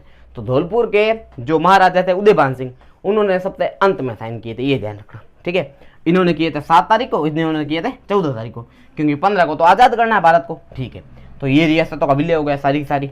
उसके बाद में आजादी के वक्त राजस्थान में 19 रियासतें थी। कितनी रियासतें थी? 19 रियासतें। अभी डिटेल में देखना बाकी, और ध्यान रखना वो जो सारे 7 चरण है, एक एक चरण के प्रधानमंत्री, राज प्रमुख सब कुछ देखेंगे, वीडियो एंड तक जरूर देखना। ठीक है, अरे भाई क्यों तंग कर रहे हो, उधर जाऊं थोड़ा। ठीक है, अगला। आजादी के वक्त राजस्थान में 19 रियासतें, आपको पता है 3 ठिकाने थे और एक केंद्र शासित प्रदेश अजमेर मेरवाड़ा था। क्या था? अजमेर मेरवाड़ा। और ये आपको पता ही है। तो 19 रियासतों के नाम आपको मुंह जुबान याद होने चाहिए। पहला मत्स्य संघ, दूसरा वो सारे चरण आपको बता दिए, अभी ये और रिवीजन करा देंगे। ठीक है, अगला। 3 ठिकाने, नीम, राणा, कुशलगढ़ और लावा। याद रखना नकुल, क्या याद रखना? न कुल।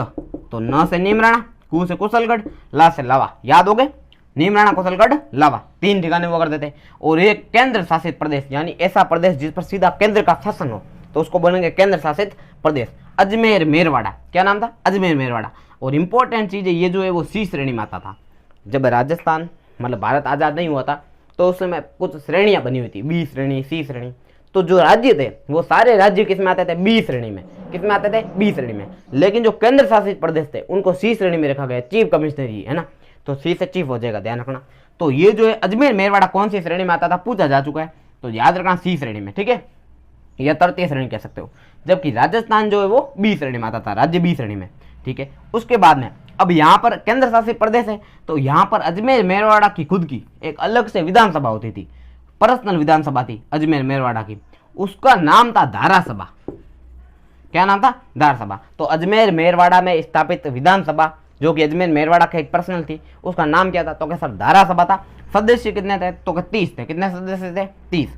और उनके एकमात्र प्रधानमंत्री नहीं मुख्यमंत्री कौन थे ये पूछा जाता है कि भाई अजमेर मेरवाड़ा में प्रत्यक्ष रूप से एक विधानसभा हुआ करती थी जिसका नाम धारासभा था, उसके प्रथम और एकमात्र मुख्यमंत्री कौन हुआ करते थे। तो नाम ध्यान रखना, हरिभाऊ उपाध्याय, ये प्रश्न आ रखा है शायद वीडियो वगैरह में किसी में आया था। और इन हरिभाऊ उपाध्याय को दा साहब कहते थे, क्या कहते हैं, दा साहब, ध्यान रखना। उसके बाद में बात करते हैं 3 ठिकानों की। किसकी, 3 ठिकाने हुआ करते थे, नीमराणा, कुशलगढ़ और लवा। अब इनका विलय कब हुआ ये आपको याद होगा। नीमराणा को तो पहले चरण में अलवर में आता है ना, तो पहले जगह देख लो, नीमराणा कहां पर है, तो सर अलवर में। कुशलगढ़ तो सर बांसवाड़ा में, बांसवाड़ा सबसे दक्षिणी तहसील कुशलगढ़ ही है, ठीक है। और लावा, लावा जो है वो वर्तमान टोंक में, कहां पर है, वर्तमान रूप से तो टोंक में, लेकिन एकीकरण के समय जयपुर में था। इसका मतलब आपको एक बार देख लो, पहले चरण में नीमराणा कौन से चरण में मिलेगा, पहले चरण, क्योंकि अलवर आ गया था ABCD। उसके बाद में कोटा की BB DPS JT, बी से बूंदी, बी से बांसवाड़ा, तो दूसरे चरण में ये जुड़ गया था, ठीक है। तीसरे चरण में लावा ना, ये चौथे चरण में जुड़ा था अगर आपको याद हो तो। फोर्थ चरण JJJB, JJJB, तो JJJB के साथ में ये लावा जुड़ गया था, ये ध्यान रखना भाई। तो जयपुर था उस समय, किसमें था, लावा, जयपुर में। अब किसमें, टोंक में, ये ध्यान रखना। उसके बाद देखो इनके शासक भी हुआ करते थे। इनके क्या हुआ करते थे, प्रत्येक ठिकाने का एक एक शासक था। अब ये याद करो तो बढ़िया, कहीं पे मिलेंगे कहीं पे नहीं मिलेंगे, फिर भी आपको बता देता हूं। नीमराणा में थे राजेंद्र सिंह, कौन थे, राजेंद्र सिंह। कुशलगढ़ में थे हरेंद्र सिंह, कुशलगढ़ में हरेंद्र सिंह। और लावा में थे प्रदीप सिंह, कौन थे, प्रदीप सिंह। अब इनको याद करने की छोटी सी ट्रिक बना देते हाथों हाथ, आपके लिए फायदा हो जाएगा। देखो नीमराणा में कौन थे, तो राजेंद्र सिंह, कुशलगढ़ में हरेंद्र सिंह और लावा में प्रदीप सिंह। तो देखो हाँ हो गया, हरे कुशल की रानी पर लावा, ठीक है। ये हरे कुशल की रानी पर लावा, याद हो गए। हरे से हरेंद्र सिंह, कुशल से कुशलगढ़, तो हरेंद्र सिंह किसके हैं, कुशलगढ़ के, ठीक है। रा से राजेंद्र सिंह, नी से नीमराणा, रानी का क्या हो जाएगा, राजेंद्र सिंह नीमराणा। और पर लावा, पर का मतलब प्रदीप सिंह, और लावा से लावा के, हो गए हरे कुशल की रानी पर लावा। हरे से हरेंद्र सिंह, कुशल से कुशलगढ़, बाद में रा से राजेंद्र सिंह, नी से नीमराणा, और बाद में पर से प्रदीप सिंह और लावा से लावा खुद। तो ये हो गया। अब ये सारे याद हो गए। एकीकरण के समय जयपुर में था। उसके बाद में एकीकरण के समय 2 जाट रियासतें हुआ करती थी। कितनी जाट रियासतें, 2 थी। इन 19 में ही शामिल है। नाम था धौलपुर और भरतपुर। भरतपुर और धौलपुर आपको पता हो तो यूपी में मिलना चाहते थे। किसमें मिलना चाहते थे, यूपी में। जबकि जोधपुर जो था, जोधपुर एक ऐसी रियासत थी जहां का शासक था हनुमंत सिंह, या हनुमान सिंह लिखा हो मिले तो भी चलेगा, अपने हनुमंत सिंह याद रखना। तो हनुमंत सिंह जो थे वो पाकिस्तान में मिलना चाहते थे। तो ये भी पूछा जा सकता है कौन सी रियासत है जो पाकिस्तान में मिलना चाहती थी। तो नाम ध्यान रखना, मारवाड़ रियासत या जोधपुर रियासत। शासक का नाम पूछा था हनुमंत सिंह या हनुमंत सिंह, ठीक है।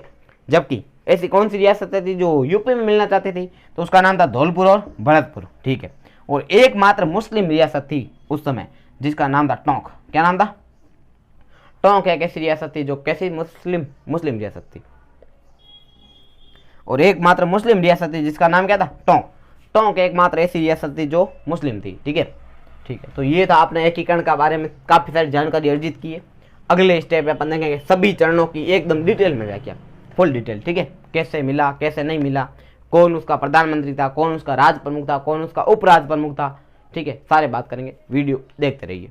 हाँ, तो अभी तक हमने काफ़ी कुछ पढ़ा है। उसके अंदर हमने एकीकरण कैसे हुआ, सभी रियासतों के नाम देख लिए, एकीकरण के चरणबद्ध प्रक्रियाएं देखी कि किस प्रकार एकीकरण तक हम पहुंचे हैं, एकीकरण करने वाली समितियां कैसे बनी है, ठीक है, रियासती विभाग कैसे बना। अभी हम देखने जा रहे हैं प्रत्येक स्पष्ट चरण के बारे में, एक एक चरण को डिटेल में देखेंगे। तो सबसे पहले जो 19 रियासतें थी, कितनी रियासतें थी? 19। उनमें से 4 तो ऐसी रियासतें थी जो स्वतंत्रता की श्रेणी में आती थी, यानी कि आपको बताया था कि स्वतंत्र रहने के लिए 2 कंडीशन पालन करनी थी। पहली 10 लाख से अधिक जनसंख्या और 1 करोड़ से अधिक वार्षिक आय। तो उनको 4 रियासतें फॉलो कर रही थी। कौन सी? जयपुर, जोधपुर, उदयपुर, बीकानेर, 4 बड़ी बड़ी रियासतें थी, ठीक है। तो इन 4 का एकीकरण बाद में कर देंगे, क्या है, क्योंकि ये स्वतंत्र रह सकती है, इनको मिलाएंगे, ठीक है। बाद में बात आई जैसलमेर की, तो जैसलमेर जो है वो बोल रहा है कि जोधपुर जिधर जाएगा मैं उधर जाएगा, ठीक है। अब भारत संघ में मिलाना है, लेकिन ये क्या बोल रहा है, जहाँ जोधपुर वहाँ मैं। तो ओके, ठीक है, क्यों? तो जोधपुर ने हमको बचाया था। तो कब बचाया था? तो भैया पाकिस्तान वाले जब हमारे ऊपर आक्रमण कर रहे थे, कब? जैसलमेर पर आक्रमण कर रहे थे पाकिस्तानी। तो फिर उनको जो पाकिस्तानी को वापस किसने खदेड़ा? तो जोधपुर वाले महाराजा ने अपनी सेना भेजी थी, हनुमंत सिंह ने, तब जाकर उनको खदेड़ा गया। तो जैसलमेर ने समझा अपना जो कायाकल्प है वो जोधपुर के कारण हुआ है, तो जिधर जोधपुर जाएगा मैं उधर जाएगा, ठीक है। तो फिर के इसको भी थोड़ा साइड में रखो फिलहाल में, ठीक है। उसके बाद में सिरोही।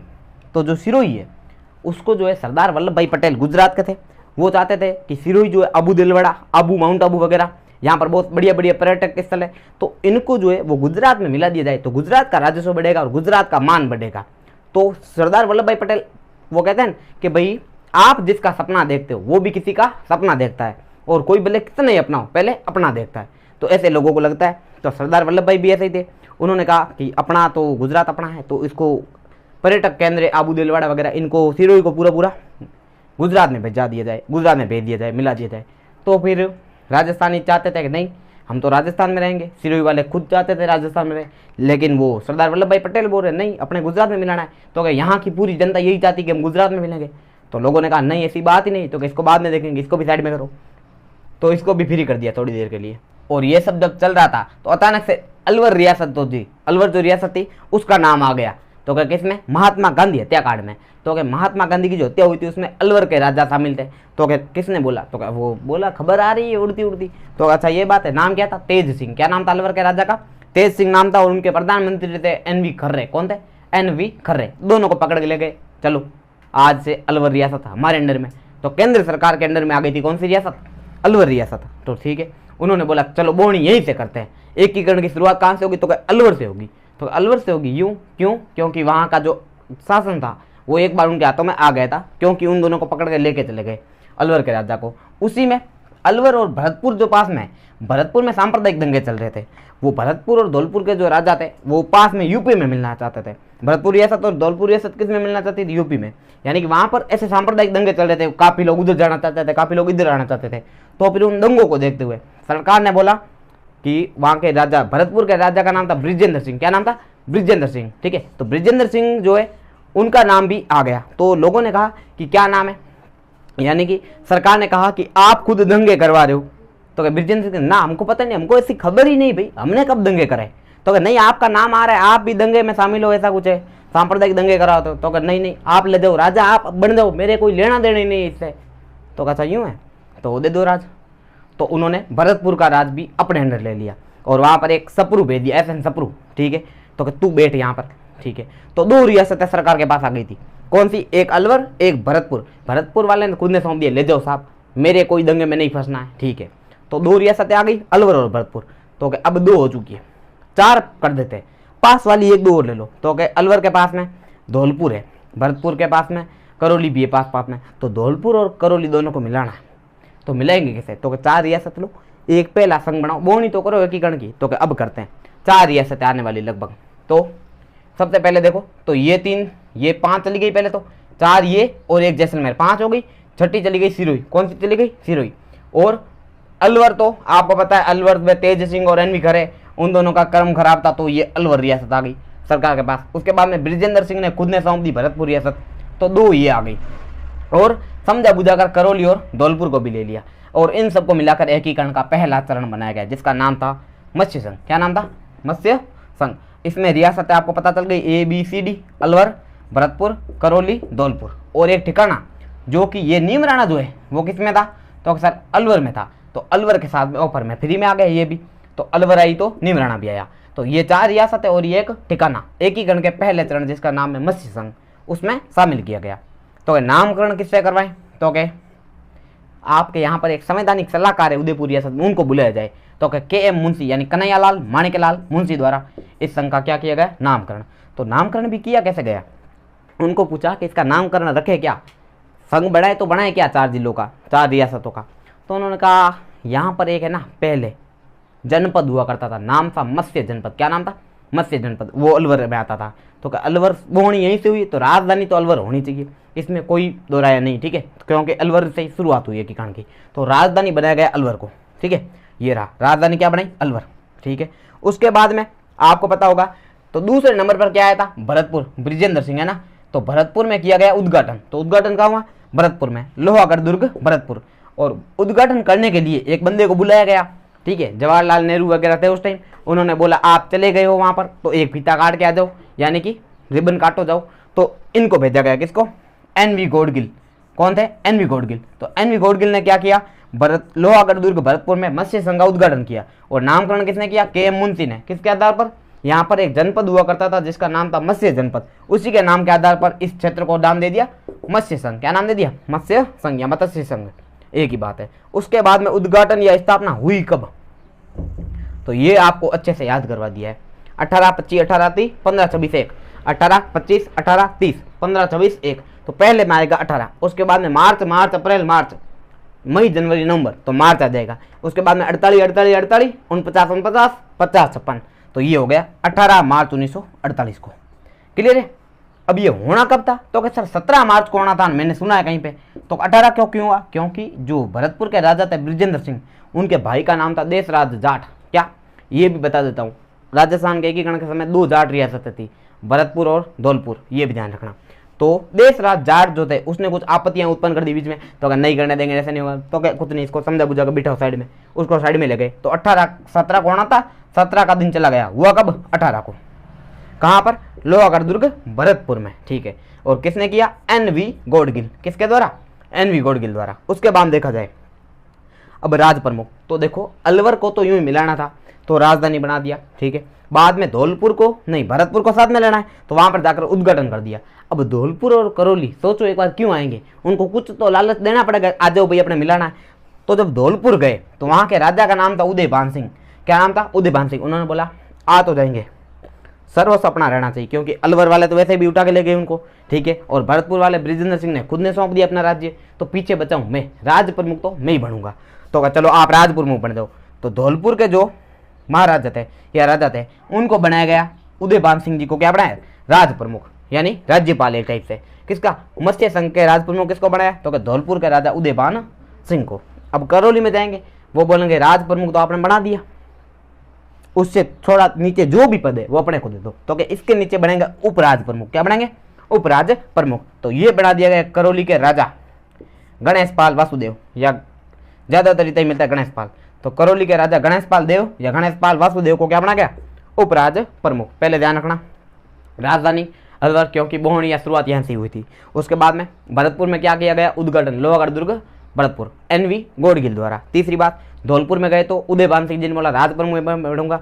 उसके बाद में आ गए करौली में, धौलपुर में गए तो उदयभान सिंह जी ने क्या बोला, राज प्रमुख में बनूंगा। उसके बाद में गए करौली में, तो उन्होंने बोला छोटा सा पद मेरे को भी दे दो, तो उपराज प्रमुख आप। करौली में कौन थे, गणेश पाल वासुदेव, ठीक है। उसके बाद देखो अब बात आती है प्रधानमंत्री की। तो प्रधानमंत्री जो है उसकी ट्रिक आपको सीधी याद रखनी है, हालांकि बता रखी है, सो गो माही, माई जो है वो सो गो यानी सो गया बेचारा, तो सो गो माई। सो से शोभाराम कुमावत, गो से गोकुललाल लसावा, माँ से माणिकलाल वर्मा और ई से हीरालाल शास्त्री। ये 4 चरणों की क्या है भाई, सीधी सीधी याद हो जाएगी आपको। इनको क्या बोलते हैं, प्रधानमंत्री। तो पहले चरण के प्रधानमंत्री आपको याद रखना है शोभाराम कुमावत, जिनका संबंध अलवर रियासत से था। ये कहाँ के थे, अलवर रियासत के, ठीक है। तो अलवर रियासत के प्रधानमंत्री थे, उन्हीं को क्या बना दिया, अपने मत्स्य संघ के प्रधानमंत्री। नाम क्या था, शोभाराम कुमावत। क्लियर है भाई, आगे देखो। उसके बाद में उप प्रधानमंत्री भी बनाए गए, तो उनको बनाया गया जुगल किशोर चतुर्वेदी को। किसको बनाया, जुगल किशोर चतुर्वेदी। इनको राजस्थान का नेहरू या दूसरा नेहरू के नाम से भी जाना जाता है, जुगल किशोर चतुर्वेदी को। तो ये बनाए गए राजस्थान के उप प्रधानमंत्री। प्रधानमंत्री कौन, तो क्या शोभाराम कुमावत, उप प्रधानमंत्री जुगल किशोर चतुर्वेदी। और अन्य मंत्री। अब मंत्रिमंडल भी होना चाहिए ना, तो मैं राज्य मंत्री हूँ या फिर मैं राज्य प्रमुख हूँ, राज्य प्रमुख हूँ, तो क्या किसके ऊपर कोई मंत्री वगैरह बिठो 4-5, तो क्या 4-5 मंत्री भी बुला देते हैं, इसमें कोई नहीं है। तो अन्य मंत्रियों में देखो सभी रियासत 4 थी, चारों से एक एक बुला दिया। तो क्या भरतपुर वाले आप भी भेजो, तो क्या गोपी लाल यादव, क्या नाम था, कोई गोपी लाल यादव जी आ गए, ठीक है। धौलपुर से तो क्या मंगल सिंह, धौलपुर से कौन आए, डॉक्टर मंगल सिंह। अलवर से कौन आए, तो मास्टर भोलानाथ, कौन थे, मास्टर भोलानाथ। और करौली से चिरंजीव लाल शर्मा। देखो एक बार वापस भरतपुर, ये देखो ऐसे याद नहीं रखना है, तो ये तो सर कोई नहीं बताता, कहीं पे है ही नहीं। तो ये इसलिए है ताकि आपको यूं ही आने वाले पेपर आपको पता धीरे धीरे टफ हो रहे हैं, तो मान लो यूं ही प्रश्न आ जाए सीधा, गोपीलाल यादव का संबंध कौन सी रियासत है, तो उस समय आपको ये रियासत का नाम तो कम से कम याद रहेगा। तो हाँ ये हो जाएगा। तो देखो भरतपुर से गोपीलाल यादव, कौन थे, गोपीलाल यादव। धौलपुर से मंगल सिंह, कौन थे, डॉक्टर मंगल सिंह। अलवर से भोलानाथ, मास्टर भोलानाथ। और करौली से कौन थे, चिरंजीव लाल शर्मा, कौन थे, चिरंजीव लाल शर्मा। तो ये है एकीकरण का पहला चरण, जिसका नाम है मत्स्य संघ। क्या नाम है, मत्स्य संघ। उसके बाद देखो अब ये प्रश्न आ रखा है, ये प्रश्न जो है ना वो पहले पेपर में आ रखा है, मत्स्य संघ की आय कितनी थी, मत्स्य संघ की क्या थी, वार्षिक आय कितनी थी। तो आपको याद रखना है 1,84,00,000 रुपए। कितनी थी, 1,84,00,000। ये छप्पर का काफी पेपर में ध्यान रखना। या फिर आपको ऐसे भी लिखा हुआ मिल सकता है 1.84 करोड़, या फिर आपको ऐसे लिखा हुआ मिल सकता है 184 लाख। ये उस पेपर का ऑप्शन था। क्या था, मत्स्य संघ की आय कितनी है, तो 184 लाख या 1,84,00,000 रुपए या 1.44 नहीं 84 करोड़, ठीक है, ये पता होना चाहिए। उसके बाद में जनसंख्या पूछी जाती है दूसरे नंबर पे। तो मत्स्य संघ की जो जनसंख्या थी वो थी 18,37,994, 18,37,994। या फिर आपको ऐसे मिल सकता 18.38, 18 पॉइंट कितनी मिल सकती है, 38 लाख, 18.38 लाख, ये भी ध्यान रखना। तो 18,37,994 या 18.38 लाख। क्षेत्रफल था इसका 12,000 किलोमीटर स्क्वायर। क्षेत्रफल कितना था मत्स्य संघ का, 12,000 किलोमीटर स्क्वायर। ये याद रखना है, सारे इंपॉर्टेंट है। जनसंख्या 184 लाख। बाद में क्या पूछे, जनसंख्या नहीं, वार्षिक आय कितनी, देखो ये सारे याद रखना है। वार्षिक आय 184 लाख, ठीक है। जनसंख्या पूछे तो 18,37,994, 18,37,994 या फिर 18.38 लाख, ठीक है, लगभग 18.5 कह सकते हो। उसके बाद देखो क्षेत्रफल 12,000 किलोमीटर स्क्वायर। तो ये इतनी चीजें। बाद में एक और दिया जाता प्रीवी पर्स। क्या दिया जाता था, प्रीवी पर्स। प्रीवी पर्स लिख दिया, प्रीवी पर्स लिखना है। प्रीवी पर्स का मतलब होता है पेंशन। क्या, पेंशन या भत्ता कह सकते हो। बेरोजगारी भत्ता कैसे देते हैं, उसी प्रकार उनको भी भत्ता दिया गया। अपनी रियासत लाओ, भत्ता ले जाओ फ्री, ठीक है, ये चीजें। तो अलवर के जो राजा थे उनको भत्ता दिया गया 5,20,000 रुपए। कितना दिया, 5,20,000। भरतपुर को 5,02,000। कितना, 5,02,000। धौलपुर को 2,64,000 और करौली को 1,05,000। देखो अलवर को कितना, 5,20, बाद में 5,2, बाद में 2,64 और 1,05, ये दिया गया था। तो अलवर, भरतपुर, धौलपुर और करौली, ये क्रम वही है। सबसे पहले अलवर आया तो अलवर को 5,20,000 दे दो। बाद में भरतपुर आया 5,20,000 से थोड़ा कम करो, 5,02,000 दो। बाद में धौलपुर को दिए गए 2,64,000। कितना, 2,64,000। और करौली को तो 1,05,000, काफी तगड़ा ही, ठीक है। उसके बाद में एकीकरण का दूसरा चरण शुरू होता है। कौन सा चरण, दूसरा चरण। नाम आपको पता है, पूर्वी राजस्थान या फिर राजस्थान संघ। तो इसका नाम था पूर्वी राजस्थान या राजस्थान संघ। कौन सा चरण, दूसरा चरण। ये भी पूछा जा सकता है, एकीकरण के समय राजस्थान नाम कब पहली बार आया। तो एकीकरण के दूसरे चरण में क्या था, राजस्थान संघ या पूर्वी राजस्थान।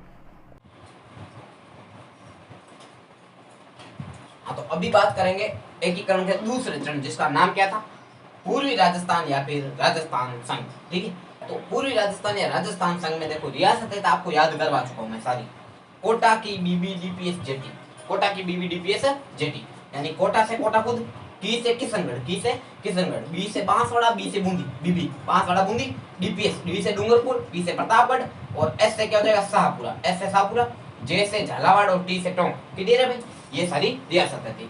ये दो ध्यान रखना, एक तो शाहपुरा और एक किशनगढ़, एक शाहपुरा रियासत और एक किशनगढ़ रियासत। तो शाहपुरा जो रियासत है वो ऐसी रियासत है जिसने सबसे पहले उत्तरदायी शासन स्थापित किया था। ये ध्यान रखना, उत्तरदायी शासन स्थापित करने वाली रियासत कौन सी रियासत थी, तो सर शाहपुरा, ठीक है। एक और ये शाहपुरा और किशनगढ़ जो है इन रियासतों को अजमेर मेरवाड़ा में मिलाया जा रहा था, यूनियन टेरिटरी में।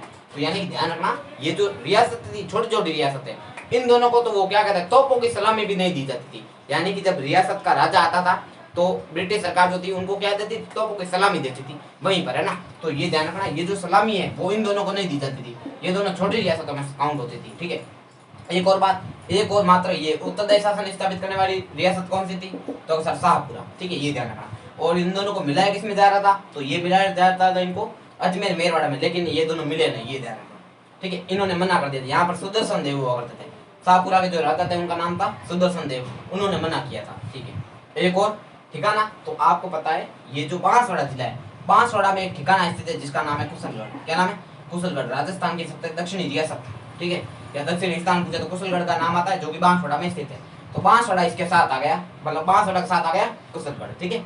उसके बाद में पूछा जाएगा तीसरे नहीं दूसरे चरण का जो उद्घाटन है वो किसने किया, तो उद्घाटन जो है वो 25 मार्च को किया गया। कब, 25 मार्च। तो क्या वही एन.वी. गॉडगिल, उनको फिर से बोला गया एक और रिबन और काटना है, तो आ जाओ, तो ये फिर से आ गए 25 मार्च 1948 को, 1825 1830 ऐसे चलता रहेगा। तो 1825 दूसरा डेट कौन सी है, 25 मार्च 1948 को कोटा दुर्ग में, कहाँ किया गया, कोटा दुर्ग में। तो अब कोटा, अब देखो ये कहाँ से 9 रियासत है, तो पहले देखो 4 रियासत तो स्वतंत्र रह सकती थी, एक जैसलमेर रियासत जोधपुर के साथ थी, सिरोही तो कहाँ मिलाना चाहते थे वो, तो अक्सर गुजरात में।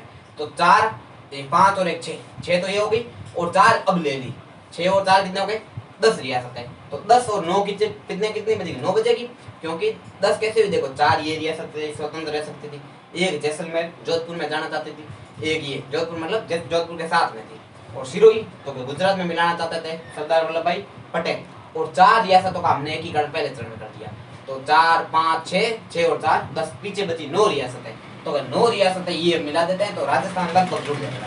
तो ये 9 रियासतें एकीकरण के पूरे दूसरे चरण में मिला दी गई और 9 की 9 आ गई, ठीक है, ये ध्यान रखना। और एक ठिकाना था जिसका नाम था कुशलगढ़। तो नेक्स्ट है उद्घाटन। उद्घाटन आपको पता ही कब किया गया, 25 मार्च 1948 को। कहाँ करेंगे, तो क्या कोटा दुर्ग में, क्योंकि सबसे बढ़िया रियासत इनमें से कोटा ही दिख रही है अपने को। तो कोटा में गए और कोटा में एन.वी. गॉडगिल को फिर से फोन किया, एक बार रिबन और काटना है। तो कोटा में एन.वी. गॉडगिल द्वारा कोटा दुर्ग में एक बार फिर से दूसरे चरण की भी स्थापना की गई, यानी उद्घाटन किया गया। अब पूछा गया कि भाई राजधानी किसे बनाया जाए इनमें से, तो अगर राजधानी भीम सिंह जी के पास गए कोटा के, तो आप बिले हो रहे हो, राजधानी आप बताओ किसके बनाए, ये कोई पूछने की बात है, राजधानी अपनी होगी, राज प्रमुख भी मैं ही बनूंगा। तो ये तो मुश्किल है, तो मुश्किल कुछ नहीं, सब पॉसिबल है। तो राजधानी भी किसको बनाया गया, कोटा को, उद्घाटन भी कोटा में, और राज प्रमुख भी कोटा के महाराव भीम सिंह को बनाया गया, ये भी आपको बताना चाहिए, ठीक है। तो राज प्रमुख भी है, राजधानी भी है, और ये भी क्या बने, राज प्रमुख, तो ठीक है। उसके बाद में बात आई उपराज प्रमुख की, किसकी बात आई, उपराज प्रमुख। तब दिक्कत आ गई, ये जो बूंदी के राजा थे ना बहादुर सिंह, क्या नाम था, बहादुर सिंह, ये जो यहाँ पर जो कोटा और बूंदी है इन दोनों में हाड़ा शासन चल रहा था, हाड़ाओं का, यानी हाड़ा चौहान रहते थे। कौन शासन करते थे, हाड़ा चौहान। अब हाड़ाओं की जो उत्पत्ति है वो बूंदी में हुई थी, सबसे पहले बूंदी में शासन था, और वहीं से एक दो भाई उठकर वहां चले गए कोटा में, और वहां पर शासन स्थापित किया। तो बूंदी ने बोला बापू तो अपन है, शुरुआत तो यहीं से हुई है। तो उन्होंने कहा कि भाई राज प्रमुख हो ना हो हमें बनाया जाना चाहिए, ठीक है। और बना दिया किसको, तो अगर सर कोटा के भीम सिंह को। तो उन्होंने बोला भीम सिंह तो मेरा छोटा भाई है, बहादुर सिंह ने कहा बनाना मेरे को चाहिए, लेकिन मेरे को बनाया नहीं। ये अब आपत्ति होने लगी, ये जब बात चल रही थी कब, ये जब बना उससे पहले 25 मार्च को, तो उससे पहले है ना 18 वगैरह 19 तारीख वगैरह कुछ रही होगी। ये जो बहादुर सिंह जी है वो यहाँ से चले गए, वो गए महाराणा भूपाल सिंह के पास, कहाँ पर, मेवाड़ में।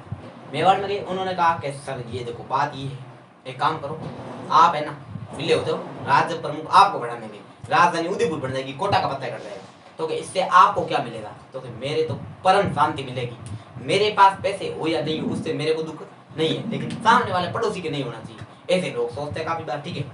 और आपने सुना भी होगा, आपके खुद के घर में नौकरी लगे तो दिक्कत नहीं होती, लेकिन पड़ोसियों की नौकरी लग जाए तो हालत खराब हो जाती है, वो देख उसके नौकरी लगी तेरे नहीं लगी, क्या कर रहा है, ये बात है। तो ऐसे काफी बार सुनने को मिलते हैं आपको, तो उसमें अपने को ध्यान रखना। अब इसको कुछ नहीं मिला, इसको गम नहीं है, भीम सिंह जी को मिल गया पड़ोसी को, इसको उस बात का दुख बहुत है। तो फिर ये कहाँ चला गया, भोपाल सिंह के पास, कहाँ पर, तो मेवाड़ में। कहाँ चला गया, मेवाड़। अब मेवाड़ गया तो मेवाड़ के अंदर भोपाल सिंह जी को कहा कि आप विलय हो जाओ, आपको राज प्रमुख बनाया जाएगा, आपको क्या बनाया जाएगा, राजधानी दी जाएगी, आपका पद नाम होगा। तो क्या बात तो सही है। और वहां पर भी मेवाड़ रियासत में भी काफी सारे प्रजामंडल के लोग भी कह रहे थे, माणिकलाल वर्मा जी कह रहे थे कि अपने को विलय होना चाहिए, तो उनके ऊपर भी थोड़ा सा दबाव था, ठीक है। और वहां पर एक दो की हत्या भी हो गई थी, कांतिलाल शांतिलाल वगैरह की। ठीक है। तो उन्होंने कहा अपने को भी मिलना चाहिए। तो बात सही है, अब मिलेंगे तो बात करते हैं। उन्होंने फोन किया जवाहरलाल नेहरू साहब को, हेलो तो क्या हुआ, अपन मिलना चाहते हैं। तो हैं, वो तो इसी बात का वेट कर रहे थे मेवाड़ वाले कब मिले, क्योंकि पहले तो मेवाड़ वालों को पूछा गया था एकीकरण का वगैरह संघ वगैरह में, तो उन्होंने खुला मना किया था। उन्होंने बोला नहीं, अपनी ये जो विशाल रियासत है मेवाड़ का एकदम शानदार इतिहास पढ़ के देखना, मजा आ जाएगा। तो उन्होंने कहा इतनी बड़ी रियासत, इतना गौरवशाली इतिहास है, अपन किसी में नहीं मिलेंगे। आप एक काम करो, आपके पास जितनी रियासत है सब टटोल के इधर ले आओ, अपने अंदर मिला दो। तो ऐसी बात तो वो मिलने नहीं थे। तो वो दुखी देख रहे थे ना लोग कि भाई सरदार वल्लभ भाई पटेल वगैरह, वो बोले उदयपुर नहीं मिल रहा है, मेवाड़ रियासत नहीं आ रही है। अब चिल्ला के फोन किया तो ये तो गजब बात है। तो उनका मिला देंगे, जोरदार बात है। तो अब मिलेंगे कब, तो परसों 25 मार्च 30 तारीख को अपना फिक्स कर दो। तो फिर कोटा वालों को वापस फोन किया उन्होंने, हेलो तो कौन, भीम सिंह जी बोल रहे हो? तो हाँ बिल्कुल। तो एक काम करो, आपके एकीकरण को अभी पोस्टपोन करते हैं, आपका एकीकरण अब हो जाएगा उदयपुर के साथ में, मेवाड़ रियासत के साथ में। मेवाड़ को मिला रहे, वो राजा प्रमुख बन जाएंगे, राज प्रमुख बनेंगे, राजधानी होगी। तो ये तो हमारे साथ धोखा हुआ। भीम सिंह जी क्या सोचेंगे, कोटा वाले भीम सिंह यही सोचेंगे कि अपने तो रियासत बनी ही नहीं, राजा राज प्रमुख वगैरह पहले ही मजा कर दिया। तो उन्होंने बोला अरे भाई हमारे यहाँ पे मिठाई वगैरह सब बन चुकी है, खाना अब थालियों में जाने वाला ना, आप अभी बोल रहे हो 23 तारीख को फोन किया, तो 23 को, तो भाई अब तो पॉसिबल नहीं है, 30 तारीख को नहीं करना। तो क्या किया जाए, परसों मेरा उद्घाटन है, मैंने तो बोर्ड वगैरह सब कुछ लगा दिए, खर्चा कर दिया पूरा, अब क्या मिठाई बांट दी गलियों में। तो नहीं अभी तो नहीं। तो फिर उन्होंने वापस उदयपुर को, मतलब मेवाड़ रियासत के गोपाल सिंह को फोन किया। उन्होंने बोला आप क्या यार, इन 9 रियासतों बीच में दिखोगे ही नहीं कहीं पे, 9 रियासतें, आप एक रियासत लगे बैठो। तो बात तो सही है, तो क्या करें, तो अगले महीने करते हैं। कब, तो तारीख देख लेंगे, लेकिन अगले महीने करेंगे, अलग से खाली उदयपुर रियासत को मिलेंगे। तो वो भी राज्यों को हाँ ये बढ़िया बात है, अपने सबसे चमकीले होंगे अलग से। तो ठीक है, अब की बार आपको मिलाया जाएगा। तो एक बार क्या किया गया, ये बना दिया गया, ठीक है। और बूंदी के बहादुर सिंह जी को क्या बनाया, तो उपराज प्रमुख बना दिया। तो राज प्रमुख तो ये फिक्स हो गए भीम सिंह जी, ठीक है। बाद में वरिष्ठ उपराज प्रमुख बनाया गया बूंदी के बहादुर सिंह जी को, ठीक है। अब ये बनना तो नहीं चाहे, फिर भी मजबूरन बनाए। फिर उसके बाद में कनिष्ठ उपराज प्रमुख बनाया गया डूंगरपुर के लक्ष्मण सिंह को। किसको, डूंगरपुर के लक्ष्मण सिंह। और प्रधानमंत्री बनाया गया गोकुल लाल असावा। किसको बनाया गया, गोकुल लाल असावा, जो कि शाहपुरा रियासत के थे, गोकुल लाल असावा। तो उनको बना दिया गया प्रधानमंत्री। 100 गो माही याद होना चाहिए, 100 से शोभाराम कोमात, गो से गोकुल लाल असावा, इनको बना दिया गया प्रधानमंत्री। उसके बाद में पूछा जाता है दूसरे चरण की वार्षिक आय कितनी थी। तो वार्षिक इसकी आय थी 1,90,00,000। कितनी थी, 1,90,00,000, या लगभग आपको 2 करोड़ लिखी हुई कहीं पे मिल सकती है। तो 1,90,00,000 या फिर 2 करोड़ वार्षिक आय थी दूसरे चरण की। उसके बाद में पूछे जनसंख्या थी 23,34,220, 23,34,220, यानी 23,34,220, या फिर आपको ज्यादातर ये मिलेगी 23.5 लाख। कितने मिलेगी, 23.5 लाख। उसके बाद में पूछे प्रीवी पर्स, यानी पेंशन भत्ता, ये कितना दिया गया। तो ये अलग अलग है सभी का। अब कोटा को सबसे अधिक दिया गया, क्योंकि राज प्रमुख बनाया गया इनको। तो कोटा के भीम सिंह को दिया गया 7 लाख। कितना दिया गया, 7 लाख। बूंदी के बहादुर सिंह को 2,81,000। कितना, 2,81,000। डूंगरपुर के लक्ष्मण सिंह को दिया गया 1,98,000।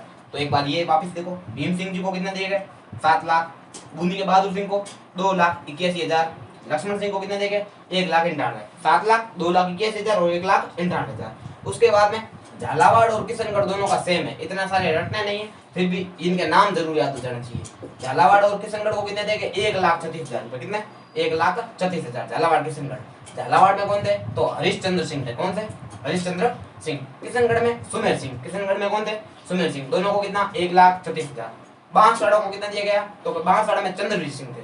एक और पॉइंट याद आया, चंद्रवीर सिंह जी तो थे ना बांसवाड़ा के, उनके पास अलग से सेना थी, अलग से उनका झंडा था, अलग से उनकी करेंसी थी, सब कुछ उनके पास अलग से था। बांसवाड़ा में उनका एक अलग राज्य हुआ करता था, देश टाइप है ना। तो उनके पास गए, उनको बोला विलय करना है, विलय पत्र जारी है, आपको पेंशन दे देंगे, वैसा कुछ कर देंगे, आप जल्दी से साइन करो। उसने बोला क्या बात कर रहे हो, एक तो डेथ का वारंट लाओ, जैसे मेरी मृत्यु का प्रमाण पत्र लाओ, उस पर भी मेरे साइन करवाओगे अलग से। तो फिर उन्होंने साइन करते हुए कहा था, आज मेरे को ऐसी फीलिंग आ रही है जैसे मैं अपने डेथ वारंट पे साइन कर रहा हूँ। ये कथन किसका है, तो ये कथन था बांसवाड़ा के चंद्रवीर सिंह का। ये काफी बार पूछा जाता है कि भाई कौन सी रियासत के जो राजा थे, उन्होंने कहा था कि विलय पत्र पर हस्ताक्षर करते हुए कहा कि मैं अपने डेथ वारंट पर साइन कर रहा हूँ। तो वो थे बांसवाड़ा के चंद्रवीर सिंह। कौन थे बांसवाड़ा के, चंद्रवीर सिंह। तो देखो झालावाड़ किशनगढ़ दोनों याद हो गए, 1,36 हो गए। बांसवाड़ा में कितने थे, तो चंद्रवीर सिंह जी थे, एक 26 कर दो, 136 नहीं 1,26,000। उसके बाद में प्रतापगढ़ में थे प्रताप सिंह, और शाहपुरा में आपको बताया था सुदर्शन देव। कौन थे? सुदर्शन देव, जो कि अजमेर मेरवाड़ा में मिलना नहीं चाहते थे। तोपों की सलामी इन दोनों को नहीं थी, ठीक है। तो शाहपुरा में सुदर्शन देव थे, किशनगढ़ में सुमेर सिंह थे, और बांसवाड़ा में चंद्रवीर सिंह, प्रतापगढ़ में प्रताप सिंह। तो एक बार वापिस देखो, सबसे पहले सबसे ज्यादा कोटा के भीम सिंह को 7 लाख, बूंदी के बहादुर सिंह को 2,81,000, ठीक है। डूंगरपुर के लक्ष्मण सिंह को 1,98,000, 7 लाख 2,81, 1,98। उसके बाद में यदि बात करें झालावाड़ किशनगढ़ दोनों सेम है, 1,36 कितना 1,36,000, बाद में एक कम, तो 10,000 कम कर दो, 1,26,000 कर दो बांसवाड़ा के चंद्र सिंह जी के लिए। और प्रतापगढ़ में तो 1,02,000, प्रतापगढ़ में कितने थे 1,02,000, और सबसे कम शाहपुरा को खाली 90,000, खाली 90,000। तो पूछा जाता है कौन सी रियासत को सबसे कम प्रीवी पर्स मिला था सभी एकीकरण के चरणों में, तो शाहपुरा को कितना, तो सर ओनली 90,000, ठीक है। अब नोट दिया गया 2000 का, ध्यान रखना भाई, ये 2000 का नोट है। तो क्या है, क्या ठिकानों में सबसे ज्यादा पेंशन या भत्ता या प्रीवी पर्स किसको मिला था, तो क्या कुशलगढ़ को। और सबसे कम ठिकाना किसको मिला था, लावा को। ये अगले चरण में आ जाएगा लावा। तो लावा को सबसे कम मिला था प्रीवी पर्स, और सबसे ज्यादा किसको मिला था, कुशलगढ़ को। अब यहाँ पर कुशलगढ़ कौन सी रियासत में, वो था बांसवाड़ा में, ये रहा। तो इसको भी प्रीवी पर्स सबसे ज्यादा मिला था, रटना नहीं लेकिन ये ध्यान रखना, सबसे ज्यादा किसको, कुशलगढ़ को, सबसे कम लावा को, ठीक है। उसके बाद में रियासतों में, वो तो ठिकानों में था, रियासतों में सबसे ज्यादा अगर किसी को मिला है तो मिला है 18 लाख रुपए जयपुर। किसको मिला, 18 लाख रुपए जयपुर को। यूं तो उदयपुर के जो राजा थे यानी महाराणा भूपाल सिंह, इनको 20 लाख रुपए मिलता था, लेकिन वो 20 लाख प्रीवी पर्स नहीं था। उनको यूं ही कहा गया आपको 20 लाख दे देंगे, क्योंकि उन्होंने डिमांड की थी। उन्होंने बोला सबसे ज्यादा पैसे मेरे को मिलने चाहिए, तो 20 लाख, बोलो 20 लाख, तो 20 लाख, ठीक है। और उन्होंने कहा चलो आपको 10 लाख यूं दे देंगे, 5 लाख अलग अलग दे देंगे। तो 20 लाख उनको टोटल मिलते थे, लेकिन प्रीवी पर्स कितना था, 10 लाख था, ये था। और सबसे ज्यादा प्रीवी पर्स किसका था यानी पेंशन, तो जयपुर रियासत में था 18 लाख रुपए, ये ध्यान रखा जाए, ठीक है। और सबसे कम किसका था, तो भी बताया शाहपुरा 90,000, शाहपुरा में कितना, ओनली 90,000, ये कथन पढ़ लिया, ठीक है। तो ये था एकीकरण का दूसरा चरण। कौन सा चरण, दूसरा। अब बात करेंगे एकीकरण के तीसरे चरण। तीसरे चरण का नाम था संयुक्त राजस्थान। क्या नाम था, संयुक्त। संयुक्त क्यों, क्योंकि सबसे बड़ी रियासत आकर मिल रही थी, जिसका नाम था मेवाड़ रियासत या फिर उदयपुर रियासत। तो इसमें रियासत एक ही मिलेगी, आपको बताया था अलग से, और मिलेंगे कौन, तो मेवाड़ के महाराणा भूपाल सिंह। और इस समय सबसे राजी कौन होगा, जितना भोपाल सिंह जी राजी नहीं थे उससे कई गुना ज्यादा ये राजी थे। नाम क्या था, बूंदी के बहादुर सिंह, क्योंकि इनको उपराज प्रमुख बनने का गम नहीं था, कोटा के भीम सिंह के राजपुर बनने से दिक्कत थी। अब ये देखो, अब ये हटेंगे, तो ये जैसे ही गए, हाँ तो अब फिर से भाई सब, नाम क्या था, सरदार वल्लभ भाई पटेल ने कॉल किया भीम सिंह जी को और बोला कि भाई अभी आपके राज प्रमुख का पद जो है वो सेवानिवृत्त किया जाता है, अब आप सेवानिवृत्ति पे। तो ऐसा थोड़ी हो सकता है, मेरे साथ धोखा हो रहा है। तो कैसे, तो आपने पहले राज प्रमुख बनाया, मैंने राजधानी सौंपी पूरी, अब आप बोल रहे हो आपको राज प्रमुख नहीं रखेंगे। तो बात सही है, लेकिन आप एक बार सोचो, क्या आप मेवाड़ रियासत के बराबर हो, तो नहीं, ये बात तो सही नहीं है। तो क्या आप उनकी होड़ कर सकते हो, तो ये भी नहीं कर सकते। तो इसीलिए उनको राज प्रमुख बनाए जा रहे हैं। तो लेकिन मेरे साथ तो धोखा हुआ। तो आपको एक काम करेंगे, जो उदयपुर या मेवाड़ में विधानसभा बनेगी उसका प्रत्येक वर्ष एक अधिवेशन, प्रत्येक वर्ष में कितना, एक अधिवेशन आपके कोटा में रखा जाएगा, और कोटा के लिए भयंकर विकास का कार्य किया जाएगा, अलग से विशेष दर्जा दे देते इसको। तब वो थोड़ा राज्यों के एक अधिवेशन होगा, अपने कोटा का विकास होगा, विशेष राज्य का दर्जा मिलेगा। तो कोटा वाले राज्य हो गए भीम सिंह जी, और इनको क्या बना दिया गया, उदयपुर के, किसके, उदयपुर या फिर आप कह सकते हो मेवाड़ रियासत के महाराणा भूपाल सिंह जी को क्या बनाया, राज प्रमुख बनाया। तो राजधानी भी यही बनेगी उदयपुर, क्योंकि मेवाड़ के होते दूसरे की किसी की हिम्मत ही नहीं है, ठीक है। अब उद्घाटन करना है, तो क्या राजस्थान की सबसे बड़ी रियासत मिल रही है, सबसे तेजस्वी खतरनाक डाकू जैसी है ना, तो राजस्थान की सबसे बड़ी रियासत मिल रही है। तो फिर एक बड़ी आदमी को बुलाया जाए, प्रधानमंत्री को बुला दिया जाए, जवाहरलाल नेहरू को कॉल किया जाए। तो जवाहरलाल नेहरू जी को बुलाया गया और उद्घाटन किया गया 18 अप्रैल 1948 को। कब किया गया, 18 अप्रैल 1948, 18, 25, 18, बाद में मार्च अप्रैल, ठीक है, और 48, तो ये हो जाएगा 18 अप्रैल 1948 को बुलाया गया। कब, जवाहरलाल नेहरू को, और उद्घाटन किया गया उदयपुर में, ठीक है। तो उदयपुर मेवाड़ रियासत मिल रही थी। तो तीसरा चरण सबसे सिंपल है, मिलेगा कौन, तो क्या मेवाड़, राजधानी मेवाड़, ठीक है, और राज प्रमुख मेवाड़ के महाराणा भूपाल सिंह। इधर है भाई, इतना आपको याद हो गया। उसके बाद देखो, अब वरिष्ठ और कनिष्ठ वही बात है। तो अब क्या करेंगे, इनको एक एक स्टेप नीचे खिसका दूं, ठीक है। तो ये जो राज प्रमुख है वो क्या बन जाएगा, उप राज प्रमुख बन जाएगा। तो ये बन गए कोटा के महाराणा भीम सिंह जी को क्या बना दिया गया, उपराज प्रमुख। ये जो कनिष्ठ यानी वरिष्ठ थे इनको क्या बना देंगे, कनिष्ठ बना देंगे। ठीक है, अब आप देखो तो वरिष्ठ उपराज प्रमुख कौन बन गए, भीम सिंह। कनिष्ठ उपराज प्रमुख बना दिए गए इन दोनों को, ये जो है ना लक्ष्मण सिंह और बहादुर सिंह, इन दोनों को क्या बना दिया, तो क्या कनिष्ठ उपराज प्रमुख। लक्ष्मण सिंह भी है और बहादुर सिंह भी है। ज्यादातर आपको इन दोनों में से कोई एक मिलेगा, लेकिन अपने को दोनों याद रखना है। क्लियर है। उसके बाद देखो प्रधानमंत्री। अब जो प्रधानमंत्री है वो यहाँ पर आपको पता है एक मेवाड़ प्रजामंडल में गीत प्रसिद्ध होता पंचीड़ा, पंचीड़ा ओ पंचीड़ा, वो नहीं दूसरा पंचीड़ा। तो वो गाते थे, कौन गाते थे, माणिकलाल वर्मा। ये भी पढ़ेंगे प्रजामंडल में। तो फिलहाल ध्यान रखना, माणिकलाल वर्मा ने बहुत गीत गाए, तो उन गीतों की अब यहाँ पर यूज हुआ और इनको बना दिया गया प्रधानमंत्री। तो माणिकलाल वर्मा वैसे भी ये प्रजामंडल के जनक थे, उनके मेवाड़ प्रजामंडल की स्थापना इन्होंने की थी, तो इनको बना दिया गया क्या, प्रधानमंत्री बना दिया इसका तीसरे चरण का। तो उप प्रधानमंत्री इनको बना दिया। यहाँ पर गोकुलाल सब आए थे बेचारे आस लेकर शाहपुरा से, इनको पहले तो प्रधानमंत्री बनाया, अब यहाँ पर है उन्होंने बोला ये गलत बात है, मेरे साथ धोखा हो रहा है, तो नहीं आपको उप प्रधानमंत्री बनाते, वो क्यों रहे हो, तो ये बना दिया गया इनको उप प्रधानमंत्री गोकुलाल असावा। प्रधानमंत्री कौन, माणिकलाल वर्मा। उप प्रधानमंत्री गोकुलाल असावा। सो गो माँ, तो माँ से माणिकलाल वर्मा। उसके बाद में बात करें प्रीव्यू पर्स, तो प्रीव्यू पर्स आपको बता दिया 10 लाख दिया गया किसको, उदयपुर के महाराणा भोपाल सिंह को। क्लियर है भाई। तो ये थे एकीकरण के 3 चरण।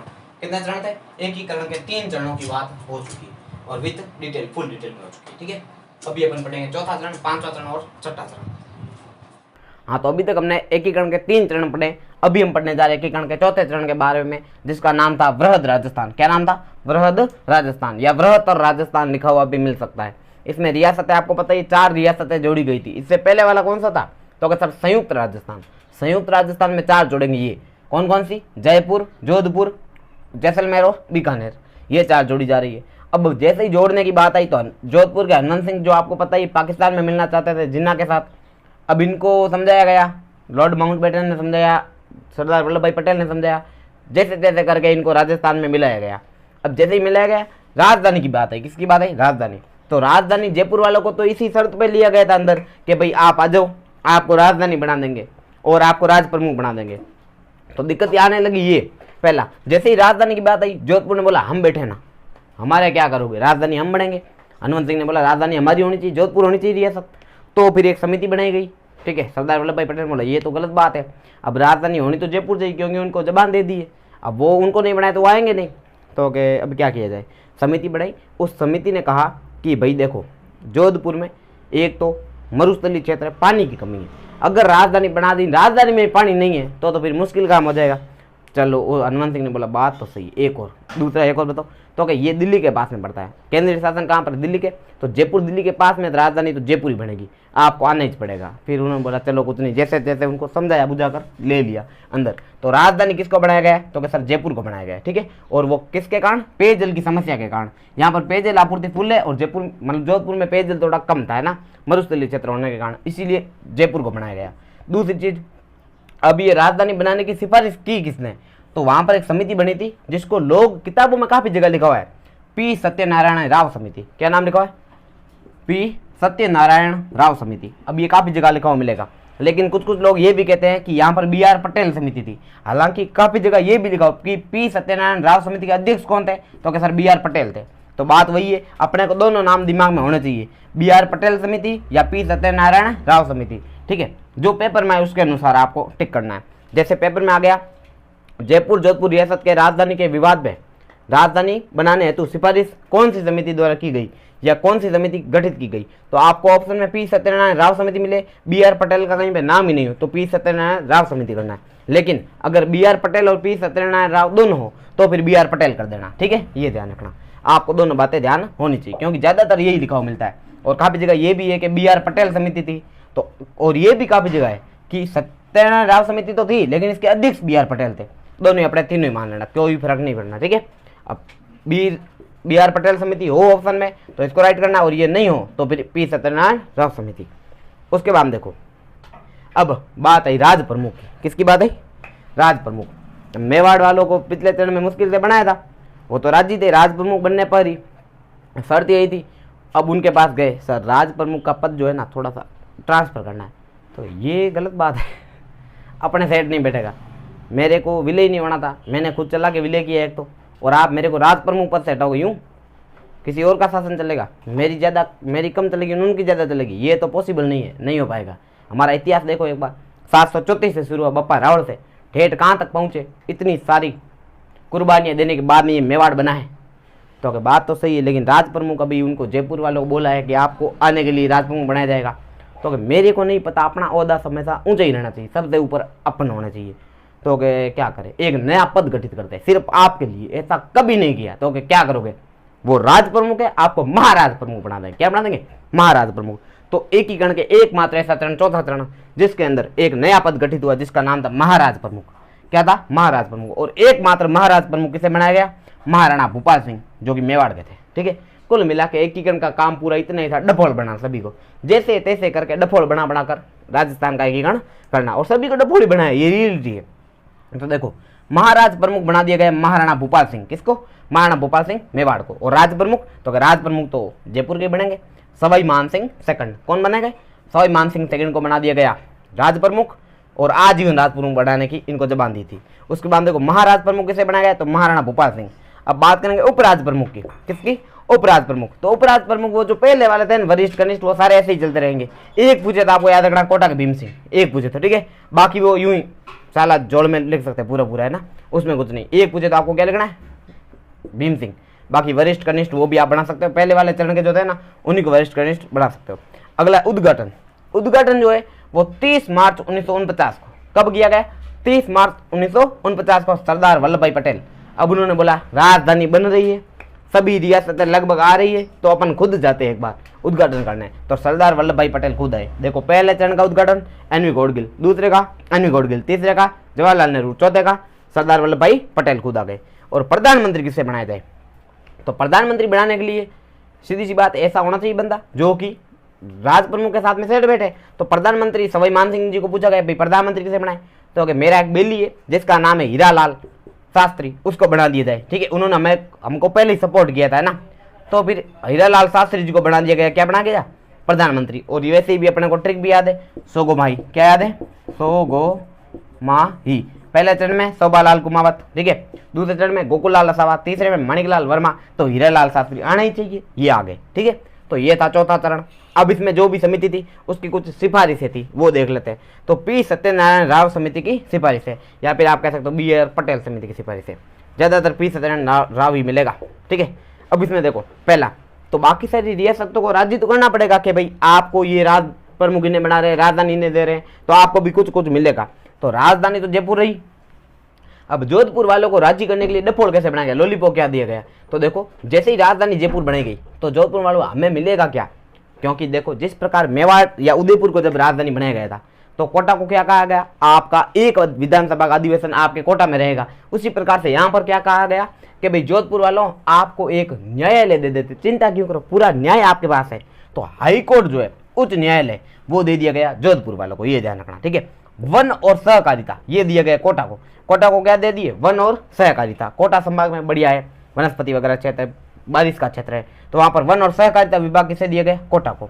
खनिज, अब यहाँ पर आपको वो जो उदयपुर के भोपाल सिंह थे उनको पूछा गया आपके चांदी होती है, शीशा जस्ता होता है बहुत सारा, मैंने सुना जावद की खान है, तो कहा हाँ खान तो बहुत है, बढ़िया खान है, एकाधिकार रखती है लगभग, है ना, यानी बहुत अधिक मात्रा में होता है। तो फिर एक काम करो ना, आप खान और खनिज विभाग संभाल लो। तो ये इनको दे दिया खनिज और खनन विभाग, किसको, उदयपुर के महाराणा को। ठीक है, शिक्षा विभाग दे दिया गया बीकानेर को। शिक्षा विभाग किसको दे दिया, बीकानेर। बीकानेर के शार्दुल सिंह थे, आप देखोगे कहीं पे नाम ही नहीं है। तो बीकानेर के जो शार्दुल सिंह थे उन्होंने क्या कहा, वो तो आपको पता है भारत संघ में विलय पर सबसे पहले हस्ताक्षर करने वाले थे बीकानेर के, तो फिर उनको ज्यादा समझाने की आवश्यकता नहीं थी, वो बेचारे पहले ही राजी थे। उनको एक बढ़िया सा विभाग दे दिए, शिक्षा विभाग। आप संभालो, चिंता मत करो। शिक्षा विभाग किसको दे दिया गया, बीकानेर को। बाद में कृषि विभाग दिया गया भरतपुर को। कृषि विभाग किसको दिया गया, भरतपुर को। कौन सा विभाग, कृषि विभाग। तो ये ध्यान रखना। राजधानी जयपुर, उच्च न्यायालय जोधपुर, वन एवं सहकारिता कोटा, खान और खनिज ये दे दिया गया उदयपुर, शिक्षा विभाग बीकानेर और कृषि विभाग भरतपुर। ये था चौथा चरण। कौन सा, चौथा चरण। अब इसमें पूछा जाता प्रीवी पर्स, जो कि इसमें लिखना भूल गए मैं, फिर भी देख लेते हैं। प्रीवी पर्स मतलब क्या होता, पेंशन। तो सर्वाधिक पेंशन आपको पहले बता रखा है, जयपुर वालों को दी गई थी 18 लाख। कितनी दी गई थी, 18 लाख। अब ये लोग कहते हैं भाई उदयपुर वालों को 20 लाख दी गई थी, लेकिन प्रीवी पर्स में 10 लाख ही था, बाकी के अनुदान वगैरह जैसे ही करके उनको दिया गया था कि भाई आपकी ये भत्ते के अलावा आपको कुछ राशि दी जाएगी, जिसमें ये 5 लाख ऐसे 5 लाख वैसे, धार्मिक संस्था के रूप में, धार्मिक जो भी है ना उसके आधार पर। तो देखो सर्वाधिक किसको मिला, जयपुर को, कितना 18 लाख। मेवाड़ वालों को आपको पहले ही बता रखा है, उनको दिया तो प्रीवी पर्स तो 10 लाख ही था, लेकिन टोटल रुपए जो है वो 20 लाख मिलते थे, ये ध्यान रखना। इनको प्रीवी पर्स कितना दिया गया, तो 18 लाख, 5 लाख एक्स्ट्रा मिलते, 23 लाख बनता था इसके, वो साइड की बात इनको पता नहीं है, ठीक है। अगला जोधपुर रियासत, जोधपुर जो है इसके जस्ट दूसरे नंबर बड़ी रियासत पड़ती है। तो जयपुर के बाद में इनको दिया गया तो 18, पूरे बराबर तो नहीं कर सकते, राजधानी है, राज प्रमुख है, तो आपको 17.5 दे देते, 17.5 लाख, 17.5 लाख दे दिए गए, ठीक है। उसके बाद में तो अब 17 लाख की बारी है, तो 17 दे दो बीकानेर को, इनको दे दिए 17 लाख, और इनको खाली 1,80,000, 1.80 लाख, ठीक है। तो जैसलमेर को इतने कम क्यों, क्योंकि वहां पर आय के स्रोत देखे जाते हैं, जिनकी जितनी उनकी वहां की इनकम होती है, जितने ज्यादा पैसों की आवक जावक होती है, उसी आधार पर उनके क्या डिसाइड होती है, तो प्रीवी पर्स। तो यहाँ पर जैसलमेर रियासत की जो इनकम वगैरह वो थोड़ी कम हुआ करती थी, इसीलिए इनका जो पेंशन थी वो भी कम बनी। तो 18 लाख जयपुर, 17.5 लाख किसके, जोधपुर, 17 लाख बीकानेर, और 1.80 लाख किसके, जैसलमेर। तो ये था एकीकरण का चौथा चरण, आसानी से याद हो जाएगा, 1-2 बार आराम से देखना वीडियो को, ठीक है। उसके बाद में बात करेंगे पंचम चरण। कौन सा चरण, पंचम चरण, सबसे इंपॉर्टेंट चरण। तो इतना सा और इंपॉर्टेंट, बिल्कुल इंपॉर्टेंट है। आगे देखो, इसका नाम था बृहत्तर संयुक्त राजस्थान। देखो क्यों, क्योंकि ये जो वृहद राजस्थान बना था वो संयुक्त राजस्थान में 4 रियासतें जोड़ी थी, तो उसका नाम हो गया था वृहद राजस्थान। अब जो वृहद बना है उसमें भी कुछ और जोड़कर संयुक्त बना रहे, वापस संयुक्त कर रहे हैं। तो वापस संयुक्त कैसे, तो इसमें मत्स्य संघ जो शुरुआत में बनाया था 4 रियासतें जोड़कर, अलवर, भरतपुर, करौली और धौलपुर, उनको इसमें जोड़ा जा रहा है। तो ये प्रश्न भी सीधा पूछा जाता है कि मत्स्य संघ का राजस्थान में विलय कब किया गया, तो 18, 25, 18, 30, 15, ये 15 आ गया, ठीक है। मार्च, अप्रैल, मार्च, मई, तो ये मई, और 48, 48, 48, 49, 49, ये आ गए 49।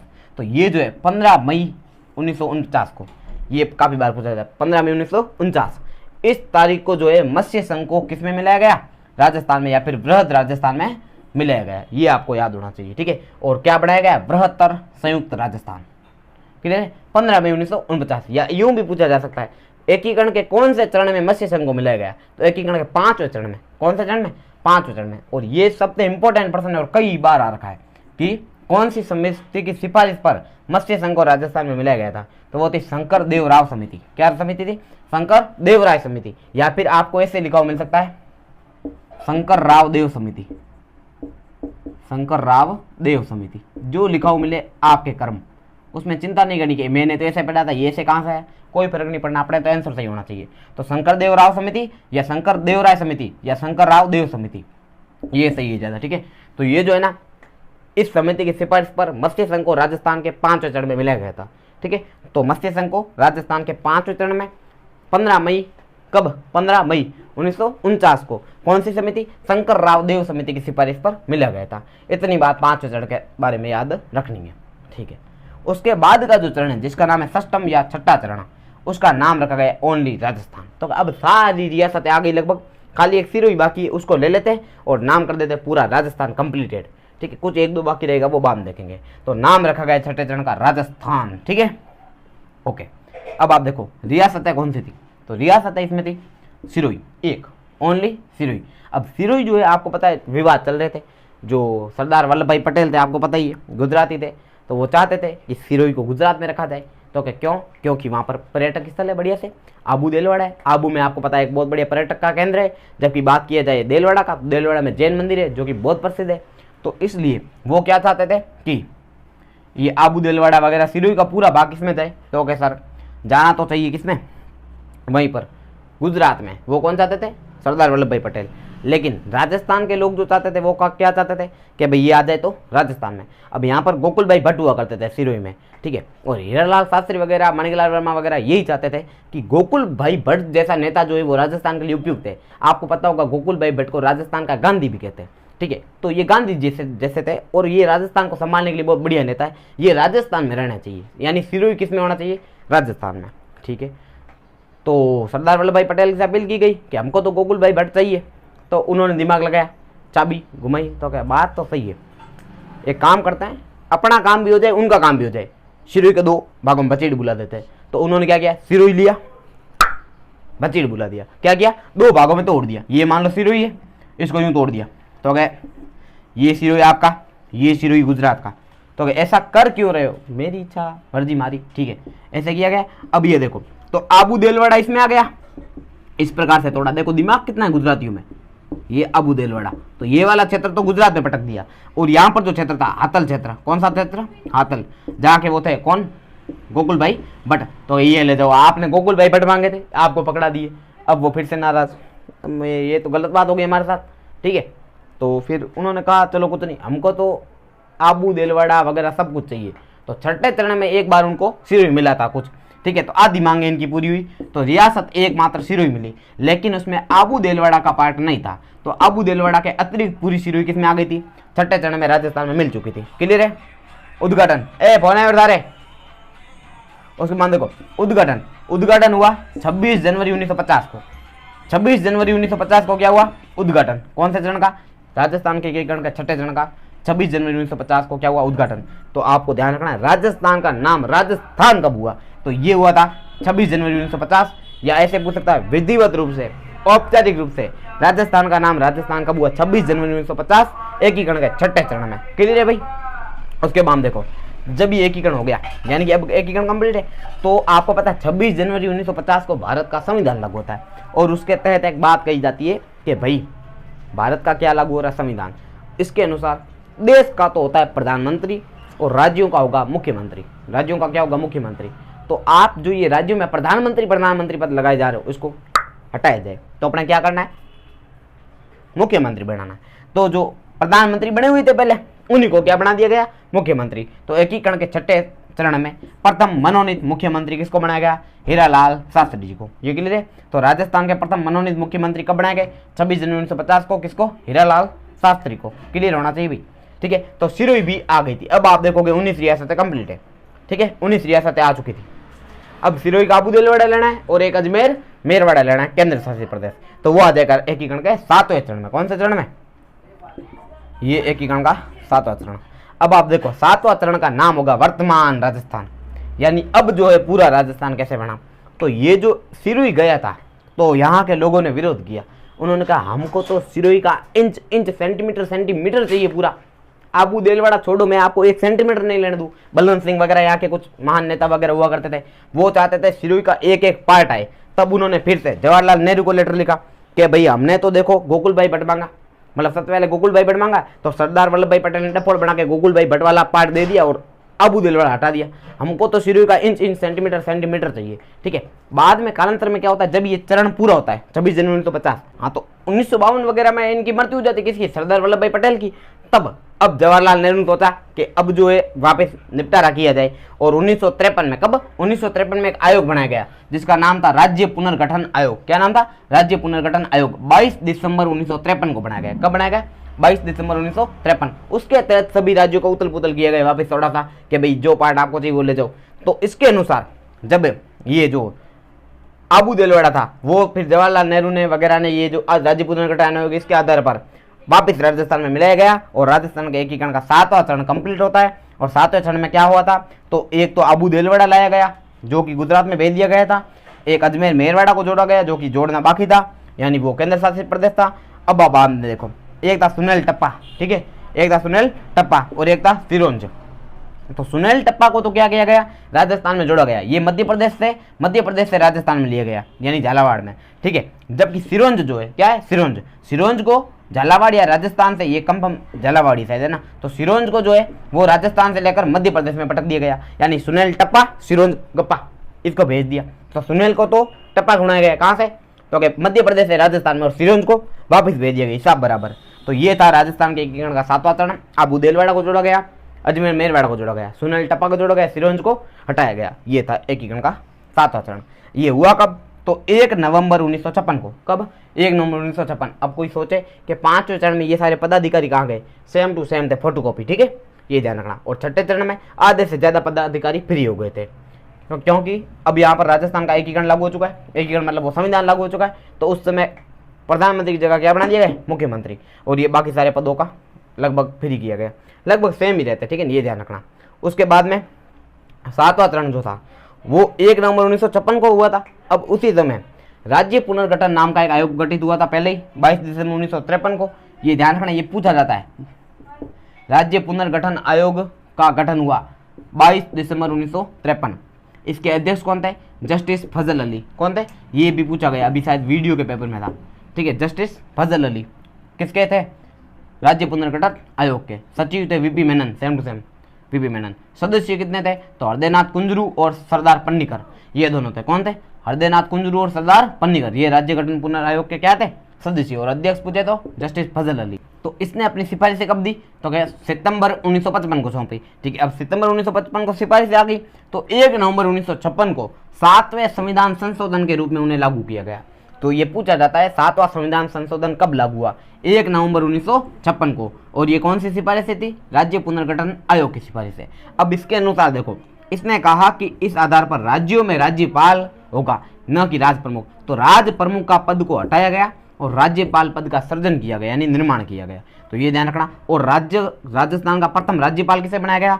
तो गुरुमुख निहाल सिंह को, श्री गुरुमुख निहाल सिंह को। और इनको पद और गोपनीयता की शपथ किसने दिलाई? तो सवाई मानसिंह सेकंड ने। ये ध्यान रखना, ठीक है। और सवाई मानसिंह सेकंड जो राज प्रमुख कर रहे थे इतने दिनों तक, फ्री हो गए। तो ये थी बात। कुल मिला के सबको डफोड़ बनाया गया, एंड में हाथों में कुछ नहीं, खाक की खाक। ठीक है, तो ये ध्यान रखना। तो सवाई मानसिंह सेकंड को कुछ नहीं मिला एंड में। ये जो थे इनको अलग अलग विभाग वगैरह पकड़ा कर बिठा दिया, आप ये करो आप वो करो। लेकिन राज्यपाल किसको बनाया गया? गुरुमुख निहाल सिंह को। क्लियर है, ये ध्यान चाहिए। तो ये था राज्य पुनर्गठन आयोग 22 दिसंबर 1953। अध्यक्ष जस्टिस फजल अली, सचिव वीपी मेनन और सदस्य हृदयनाथ कुंजरू, सरदार पन्नीकर। ये क्लियर होना चाहिए। तो 1 नवंबर 1956 को 7वां संविधान संशोधन पारित होता है, जिसके तहत राजस्थान के प्रथम मुख्यमंत्री नहीं राज्यपाल सरदार गुरुमुख निहाल सिंह को बनाया जाता है। ठीक है, और इनको शपथ कौन दिलाता है? सवाई मानसिंह सेकंड। क्लियर है, तो ये था राजस्थान का एकीकरण। अभी कुछ थोड़ा सा और पार्ट बाकी है, वो भी देख लेते हैं। तो एक प्रश्न और पूछा जाता है कि एकीकरण के समय राजस्थान की कौन सी रियासत के शासक कौन थे? ये बार बार आता है। जैसलमेर के कौन थे, जोधपुर के कौन थे, अभी सारे के सारे याद कर लेते हैं। तो एक बार देखो, मिटा दूं इसको। ठीक है, क्या करना है वैसे भी।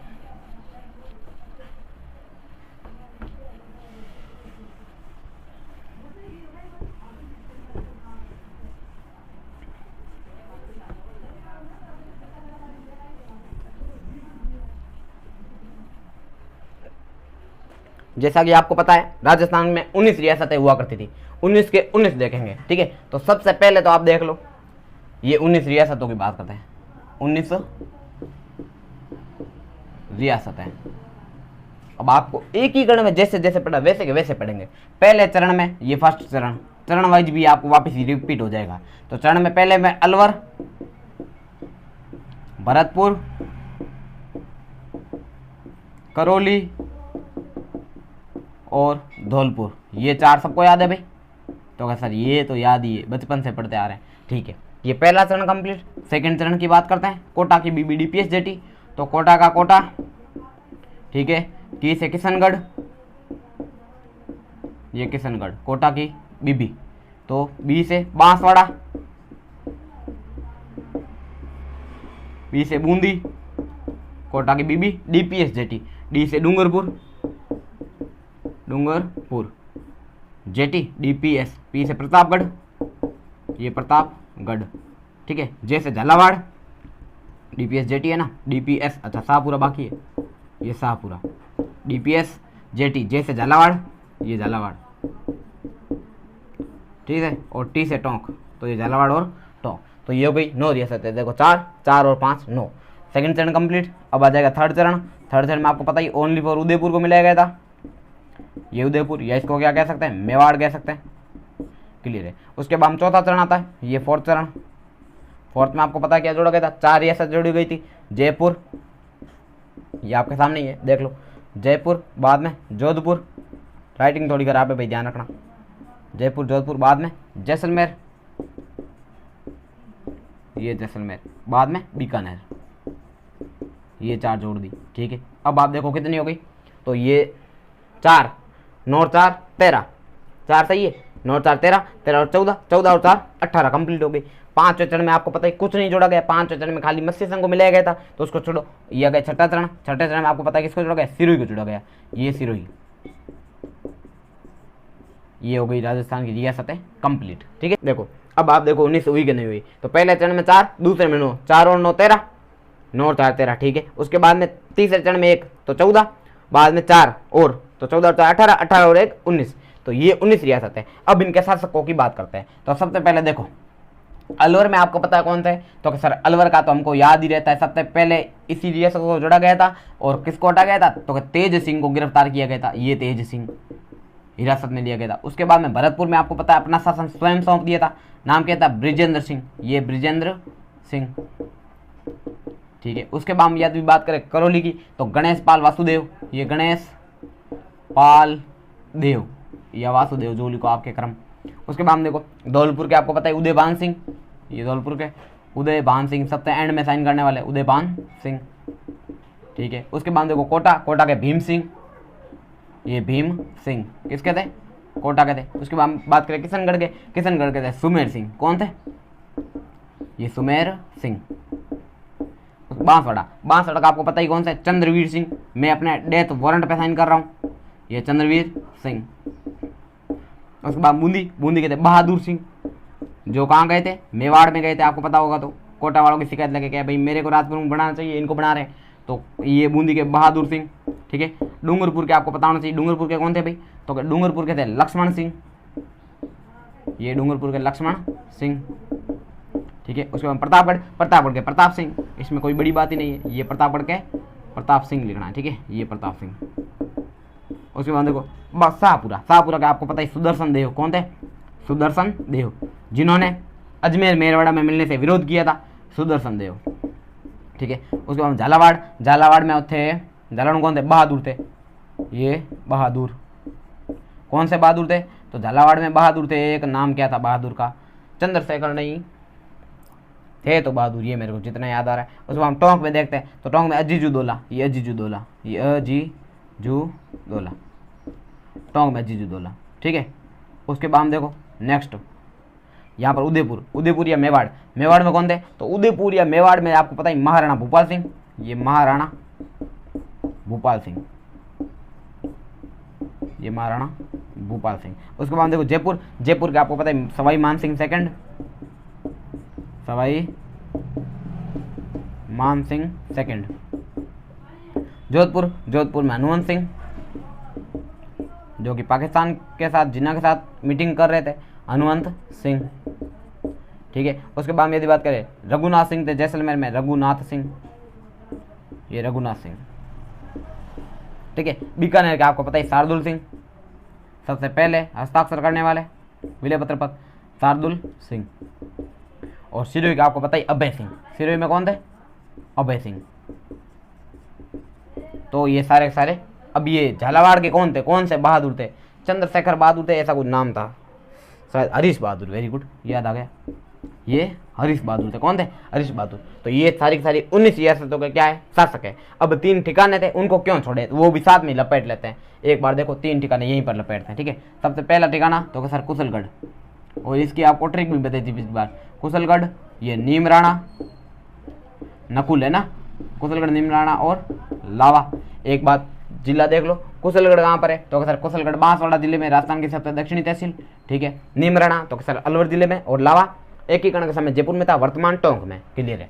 अब कुशलगढ़ में देखो, कुशलगढ़ में हरे कुशल की रानी पर लावा बताया था ना, तो कुशलगढ़ में हरे से हरेंद्र सिंह, ये हरेंद्र सिंह, हरे किशन, हरे कुशल सॉरी, हरे कुशल की रानी पर, हरे कुशल की रानी, तो रा से राजेंद्र सिंह, ये रा से राजेंद्र सिंह, ठीक है। तो राजेंद्र सिंह कहाँ के, तो रानी, नी से नीमराणा, पर लावा अपनी प्रदीप सिंह, पर से प्रदीप सिंह, और ये लावा से लावा, ये थे। तो कुशलगढ़ में हरेंद्र सिंह, नीमराणा में राजेंद्र सिंह, और प्रदीप सिंह कहाँ पर, लावा में। तो ये थे राजस्थान के एकीकरण के सारे शासक।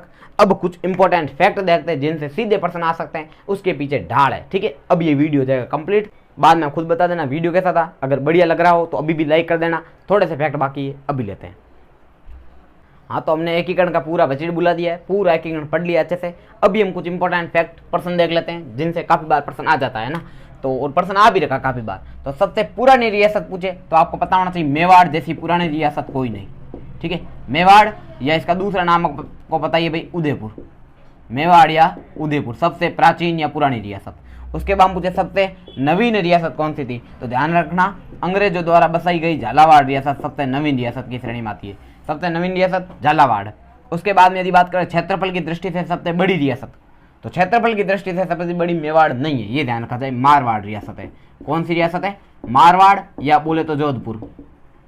ठीक है, ये जरूर याद रखना क्षेत्रफल की दृष्टि से, क्योंकि ज्यादातर क्या बड़ी बड़ी पूछते हैं तो मेवाड़ दिमाग में आता है, लेकिन मारवाड़ क्षेत्रफल की दृष्टि से सबसे बड़ी रियासत है। और जनसंख्या की दृष्टि से सबसे बड़ी पूछे तो आ जाएगा जयपुर। कौन सी है? जयपुर, सबसे बड़ी रियासत जनसंख्या की दृष्टि से।